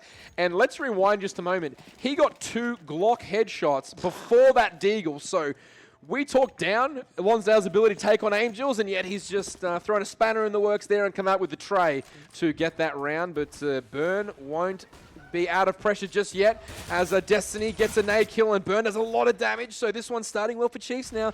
The most back and forward game of Counter-Strike I've just about ever witnessed as Lonsdale and Jokes open up onto Crusoe and Destiny. Not looking good for Chiefs. This is not how they're supposed to play. This 1-by-1 pushing in style hasn't worked for them before. What has worked is being patient, then pushing in, but they've just gone too fast, too early, and Parallax have been able to punish them, and this was such an important round for Parallax. Being able to win this round gives them such a huge buffer into the next half. Chiefs have got such an uphill battle. I'm actually worried for them. When your in-game leader wins that round that Lonsdale won, it is such a confidence booster for your team because essentially you expect your in-game leader to be your worst aim player. It's not always the case, but generally speaking, I'm not talking about an individual aim. I'm just talking about focus. The focus. Everything else. The focus on the aim itself is lacking because of the other responsibilities they're taking on. So when your in-game leader finds himself in a 3 versus 1 and he nails it, gets 2 blocks, it rallies the troops. You're right. And now Parallax all of a sudden have a super, super good half there on their T side. And if they can get these 1-taps with these USPs, Chiefs are in a lot of trouble. So I feel like this is the bit where Lonsdale will be saying, guys, just go get the headshots. Raz, Hats, you've been getting the headshots every pistol round, so just go win me that pistol round. We're 3 rounds closer to the end. Yeah, definitely there. Raz spotting out mid-con from this middle angle in CT connector as well. Byrne looking for that angle down the small ladder train, but it'll be a push here from Chiefs on the outside bomb side. Nickers gets a lot of damage, and he will get Lonsdale there, but it's not over yet. Crusoe picks up Jokes, and this is a great start to Chiefs, although Raz does trade back onto Mungo. Raz gets a double. This is troubling signs, but Nickers picks up Hats. So 3 danger man down. 2. 1 danger man down, 1 to go, although Yellow has had some spectacular moments with pistols as well. These 2 Parallax players remaining can pull a rabbit out of the hat, but Destiny has the flank, and now Raz is trapped. And they know where he is. Beautiful start to this one from Chiefs. Yeah, this is and we're back to square one. This is their first pistol round, and what a time to bring it out as well. We've got some great shots coming out of Nickers just to open up that bomb site, and then some individual play from Crusoe and Destiny, and leaving it all up to Raz here. Yeah, and Raz will have a very difficult time with this because he's not got a kit. Destiny just waxes Raz there. Absolutely slams him. So beautiful play there from Chiefs. This is the moment that Nickers may step up. We haven't seen him at all in this series. I know for a fact that he's got explosive tendencies. He's there. He's there. He's been there. accumulating kills. You can see 13 for 9. He's been there the whole time, but he hasn't had that moment he's had previously where he's gone bang, bang, bang and picked up 3 quick entries. That is when Nickers can come to fruition here for his team and really put the pressure on Parallax. But they're going to have to get through this one first. The weirdest buy I've ever seen coming out here from Chiefs on a T side of train. I can't explain it myself, but I mean, you can have a crack. It's a Chiefs round, man. I don't know what to say about it. We've got Crusoe sitting on the P250 while the others are going in for the ride along. And Destiny's just right next to that bomb site. Out of ammo now. This is looking really bad for Chiefs. Almost on the cusp of being ecoed here by Parallax. We've got Raz with the Scout. Very dangerous with the Scout. We've got Yellow with the Deagle. He's had entire rounds to himself with it. And Mungo with the world on his shoulders. You know what? They deserve that, Chiefs. Yeah. That is the most ridiculously awful buy I've ever seen. Yeah, it was pretty upsetting to see it. What even is that? That was just their way of trying to assert their dominance. And if they did win that round, it could we know Parallax are like a tilty side. Yep, I get you. It would have been the right call if it won. Do you do it when you win the pistol, though? And It's there's your so first pistol, and like- you're like, yeah, yeehaw. Yeehaw, yeehaw. And now indeed. you're just deflated, and Mungo's Well, I mean, look, Mungo needs to win this for his team, and he does spot out the first one. He's got a Galil on 100 HP, so he's got a good position here to inflict a lot of damage, and the shots aren't falling here for the Parallax boys, but they do now, and they'll pick up their 10th round in pretty spectacular fashion, but I mean... I expected a bigger celebration. I don't think they understand what that round just means. But at the same time, Chiefs also have a bit of money in the bank because they didn't spend any of it. But that in itself is ridiculous because now instead of one solid buy you know you can win with, they've got two potentially awful buys that they're going to have to make work. Now we've got a Galil on Jokes that he got for free and an AK on Yellow that he got for free. So all of a sudden, if Parallax wipe this round, which they definitely could, their money is just in a fantastic position. They're in a great spot. And now they can afford to buy AWP straight off the bat in sort of moving into the rest of the game. And they're already on 10 rounds. This is a very, very bad situation right now for Chiefs. Yeah, I actually feel for them a little bit.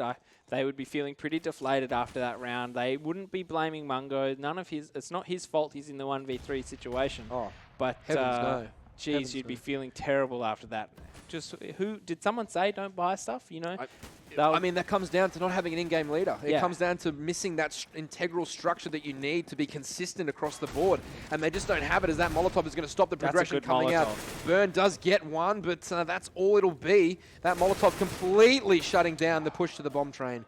And you definitely needed to win that last round also, just to tilt them, just to rattle them. This is a new Parallax now. You've just given them more gusto, but Destiny? Oh, it almost was going to happen, wasn't it? My goodness, this game is just... I mean, I've got enough grey hair. I've got way too much, in fact. For a young man of my age, Mine are just very blonde. Counter-Strike has ruined my black gracious Spartan beard. Spartan. Spartan beard. I will call it a Spartan beard. Either that or it's a 1930s magician, I've been told, with the way this mo's been rocking recently. But nevertheless, we're going to go back to more important things than my moustache. I don't say that lightly either, as Parallax look to push forward here. Chiefs, 5 AKs on the table, and it will be up to Parallax to try and defuse the situation. Great Molotov there. I think it's going to find Niquez, but it doesn't quite get the distance required. And now Chiefs in a good position here. They haven't given any lives away, and they've got some territory, but it's all going to be about what happens after the minute mark, because right now they're just sort of fleshing each other out, working out where everyone is, and that's going to be Burn opening up. That's a great opening headshot there onto Hats, and he's going to give his team the advantage. What will be really interesting is if this round ends up being about where the bomb is right now, sitting all the way back there in the entrance. Someone's had to go and get it. Raz picking up that AK with a nice shot there, and taking out a low HP player. 2 versus 3, this is doable. Destiny came along and said, no, it's not. No, Destiny, they're shutting it down. Yellow has every opportunity to win this. If he can get this kill here, that's the bomb down. He can flick right to Destiny. Can he get the kill? He does. He gets 2. He gets 3. No! Oh! Burn, are you okay? He's only just okay. 4 HP. And that's, I mean, these rounds are just strikingly similar round after round after round. It's a carbon copy of the same track stuck on loop. Just coming down to the wire every single time. And when the numbers are against them, somehow they're just getting it down to that wire. It makes for great viewing. Oh, it's a spectacular viewing. But your greys are just increasing by the minute. Yeah, it's tragic. It really is. I've got enough. Trust me. Raz there against the grain, against the run of play, picks up yet another headshot just to completely surprise us once again as Destiny trades out. But good push there from Raz, picking up one and then getting shut down. That's fine. Niquez will find that kill without taking any damage. Chiefs are in cruise control right now. Yeah. But I mean, for this how, is for how how it long? should have been. Look, why they didn't provide this buy on the second round after they won pistol, I mean, we'll have to get an answer out of them after the game, because I have no concept of what was going on there, as Alonso almost takes down Niquez with that headshot that doesn't quite do enough damage, and he'll do a great job staying alive, actually, will the Chiefs playing Niquez. Yellow's in the position there just to get a nice low HP kill, and that's what he wants now. They just want to ruin the economy of Chiefs, make them buy some new guns next round, because that's what Parallax is going to have to do. And Yellow just hit 0 cares given about being shot in the back. Yeah, he opened himself up pretty spectacularly there and got shut down because of it. Now, I mean, look, Parallax looked $1 million 5 minutes ago. Yep. Now they look like $1 million move and a $2 finish. So, yeah, it's just it's the most crazy game of Counter-Strike. This is a crazy game. We don't know what to expect from these next couple Every of round rounds. is just its own round in isolation. It's like they're playing 31 one-round events. Overtimes. Yeah, it's like an overtime that's gone for 30 rounds pretty much. Absolutely stunning from both of these teams. The the pressure that would be on these guys now after splitting the maps one apiece and now being a 9-11 and having such back and forward performances as Lonsdale. Wow, with the Why AWP. does Lonsdale have an AWP? Yeah.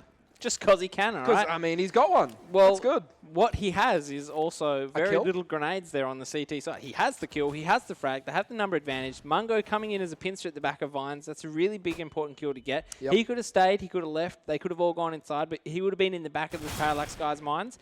Jokes, that is a huge kill. Massive. That is a huge kill Destiny has just given away, and now they've got this freelance Nickheads guy. This is where he's going to show his worth. Yeah, he needs to keep going big here. He's only found one so far. That's a good smoke there to cut the CTs in half. And Nickez will try to get the second, but Jokes, ever ready on the spot there, takes down Nickez and will probably find this third kill as well. Chriso escapes with just clutching to life at the moment. Chris knows he's on fumes right now. He's just waiting for Burno Yoke to come in, and look at that. Perfect team Why play. is Jokes still picking that? That's the question. Why is he still on top of that train trying to get a kill when they're so far up in the round and he knows Chriso is on low HP? Although Raz was going to rotate back around to the backside of the Vines alley now and try and scope out the outside bomb site. Yellow with a great flank here. Good ladder movement there, not making a sound. And Chriso finds the kill on just 11 HP, and that could be crucial. Raz needs to go monstrous here, and Burns changed his plant position to accommodate the extra angle opened up here. But Raz, 2 versus 1. He's going to find the first. Chris on such low HP. Does Raz even know he can use his pistol here?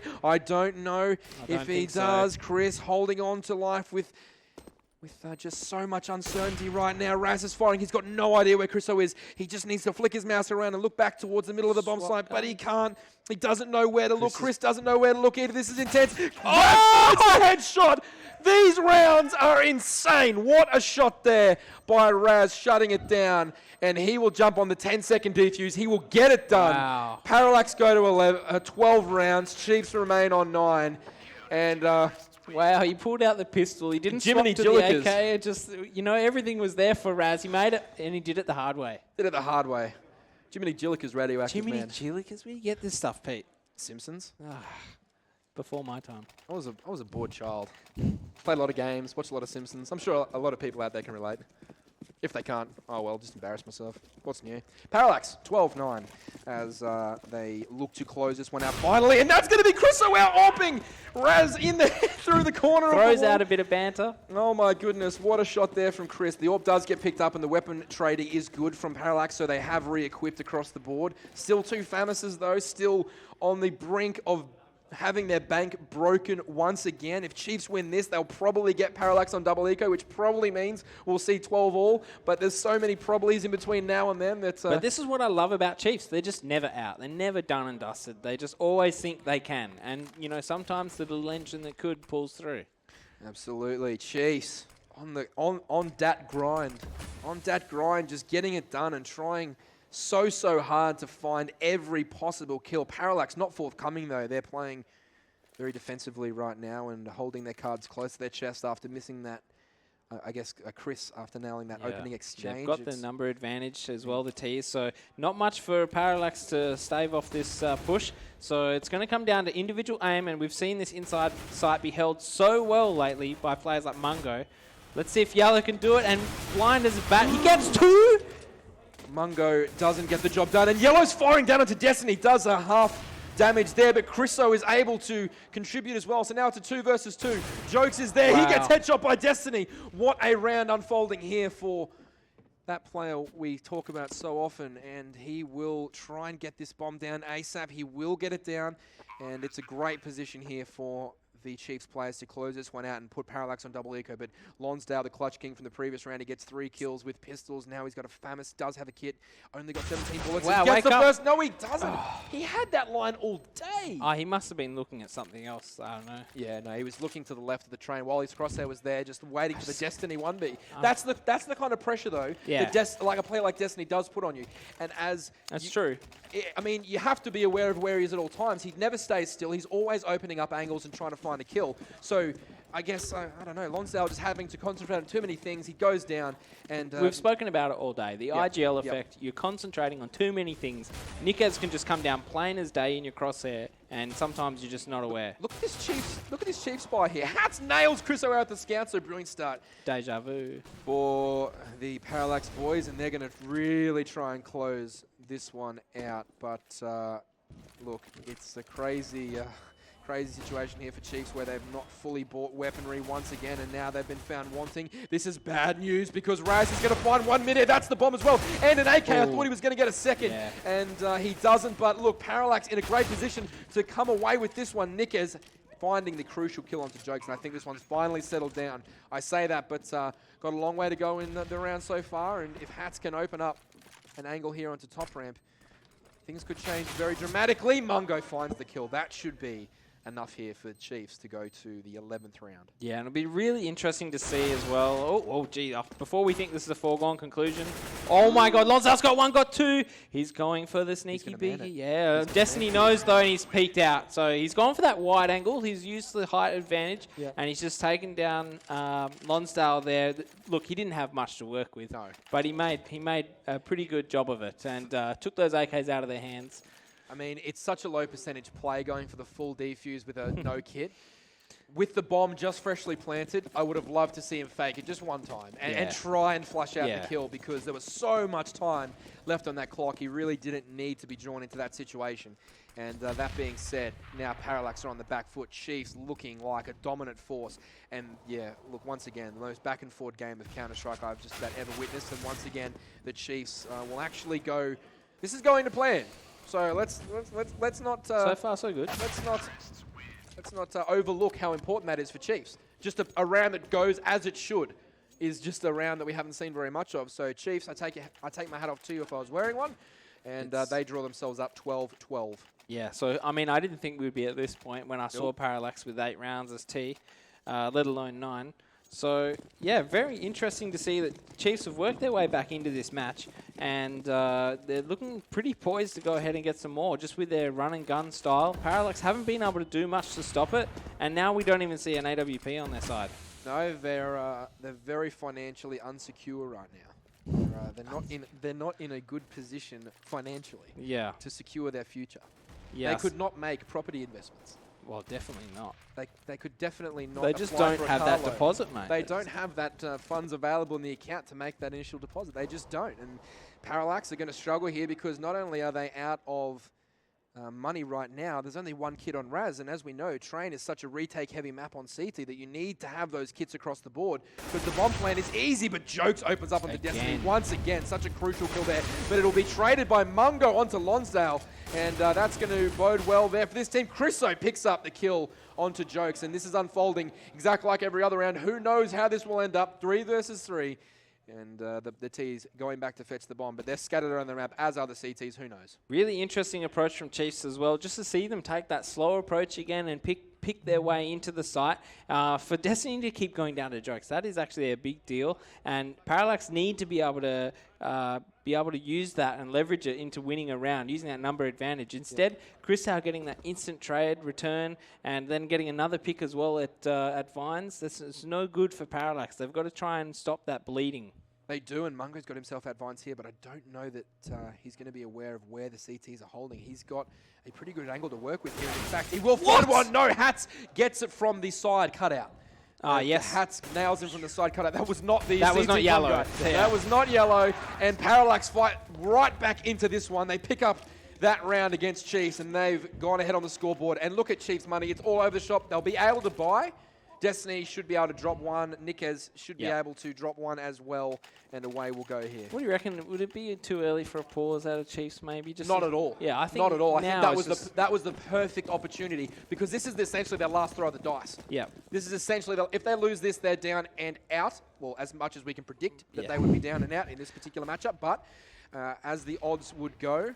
But you saw the difference there as well with Chiefs in their 3v3 mentality, a lot different to Parallax. Very individual play and just trying to work something on the wrong side of the map.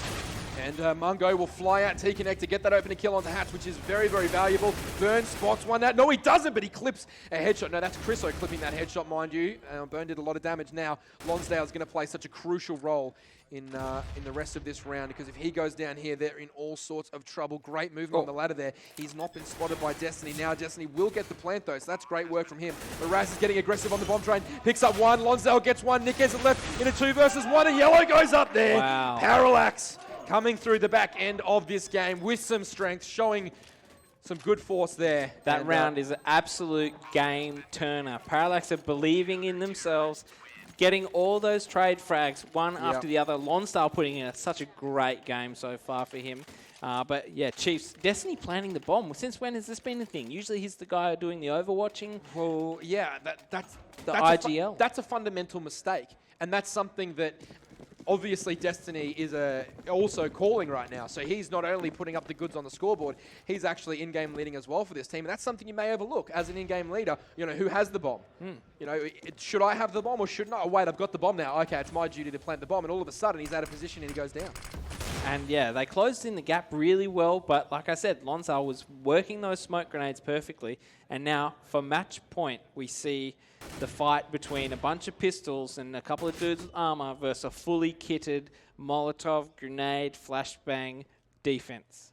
There should just be no way the Chiefs could and Don't should say win that, this. because now it's going to happen. I want them to win. It'd be exciting if it was 14-all going into the last couple But of we rounds don't of need this this stress, Pete. We don't. I mean, I don't need the Greys, but Hats is doing a good job there, providing me with some stability in the round. He's picking up the first kill, and that goes according to plan. But Destiny here in such a dangerous position to just explode around the back of that bomb train and do a lot of damage. Mungo's crept. How does he creep out vines? Well, what is this setup? I mean, Very passive. I mean, it's very so passive. It's almost to the point of that they're scared of now these pistols. They're scared of losing, and that's a very, very bad mentality to have. As Destiny tries to get one, Hats will pick up the kill in the end, and this looks as though we will be going to game point here for Parallax, but Mungo picking up one. What can he do for the rest of this one? He needs more. He needs to do more. Raz gets a team down. It will be Mungo trying to fire down. He'll get one. Doesn't get away. What was that? What did I just watch? Speechless. AUCS, please. Speechless. Yellow. I'm without speech. The bunny hop. What? I'm without speech. Don't do that again. Don't do that again, Parallax. 15-12. Parallax looks as though they've finally managed to wrangle some control here. There will be a buy coming in for the Chiefs, and it will be substantial. Nickez looks as though he'll pick up a gun here. So everyone, actually a really great buy there for Chiefs coming out. An AWP in tow, full armor, full complement of grenades. And this is do or die, obviously, for Chiefs. But it's not just about if they win this round, it's how they win it. They need to be dominant because Parallax here are on a run. They're on a tear. And if they don't get this momentum back, Chiefs, it's all over bar the shouting. It's back to the walls here for Chiefs. They've got no option but to find something here. We've got Destiny going down the ladder. Burn, are you okay? Going down the ladder, just trying to bait out those early nades, which was actually effective. They've wasted a couple of smoke grenades outside here, so it looks like it's going to be an outside hit. But what I'm scared of is Chiefs haven't got any control of that brown hall area. They've been frightened off the alley area. What's more interesting, though, is Parallax's reluctance to take brown halls. Well, they haven't had to. And it's crazy to say that after all these rounds. It's not even something that they've considered. No. Parallax have no interest in brown halls, and that's a very foreign concept for me on training because it's such an integral part of the rotation and making sure you have options later on in the round as terrorist and as CT for your rotations. So both teams have essentially ignored it. This has been an outside bomb side fight from day dot in this game, and it will continue to go that way as Hats crawls backwards up the ladder and tries to open up an angle here, and he will in fact see the gun barrel of one. He gets a bink off. He gets a lot of damage. That's a great shot there from Hats. He's going to have to go massive. He gets a second, does get the reload and also the repositioning there. He will fire down and try and get a 30. Does. Hats is going ballistic. It's all on Burn. This could be it. Can Hats get his fourth round and really close it out, or will Burn clutch 11 HP, 5 versus 1? Surely this is going to be it for the Chiefs. Surely this is it for them in terms of this comeback in the series. Burn, 7 seconds. He goes down. Parallax take it out. And what a series, what a game, what a bunch of players that were involved. Every player just putting forward their best effort. What an absolute scrap that It was. was a Kevin It was Garnett a bar brawl. fight. It was Yeah. a bar fight. Yeah, it was a bar fight. There were chairs, there were glasses, there was teeth everywhere. Everything. was And going on. somehow Parallax just managed to come through on top.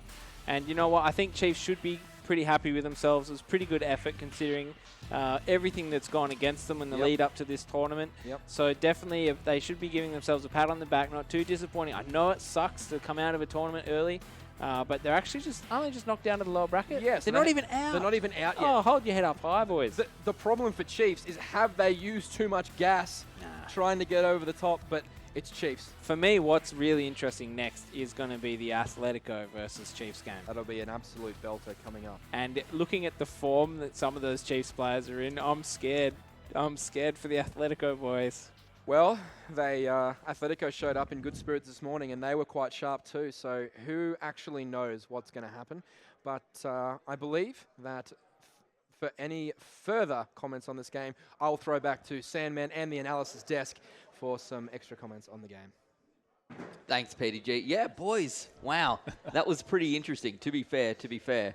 And Parallax coming through with the win there, as you both predicted until you unpredicted it, and then you predicted it again. Yep. Jim, do you want to break that game down for us? I was going to give Mike the chance to change his prediction first, but No, look, I'll stick with the 2-1. Thanks to Parallax win. I look great now, yeah. Thanks. all right, sweet. We'll take that one and run. But look, Parallax, they had to fight tooth and nail there, and I'm pretty sure they left some of them there on stage. So it was an absolute scrap, as the casters both said during that match, and it went back and forth so many times that, it was too difficult to track. So it was what we expected it to be. There were even some of those, again, the Deagle eco rounds essentially, where they just come back, smash them. It's just insane. Lunstar with the triple. That's right. There were so many of those rounds that the rounds that gave PDG grey hairs. If that map went any longer, he'd complete his transition to Gandalf. I can, yeah.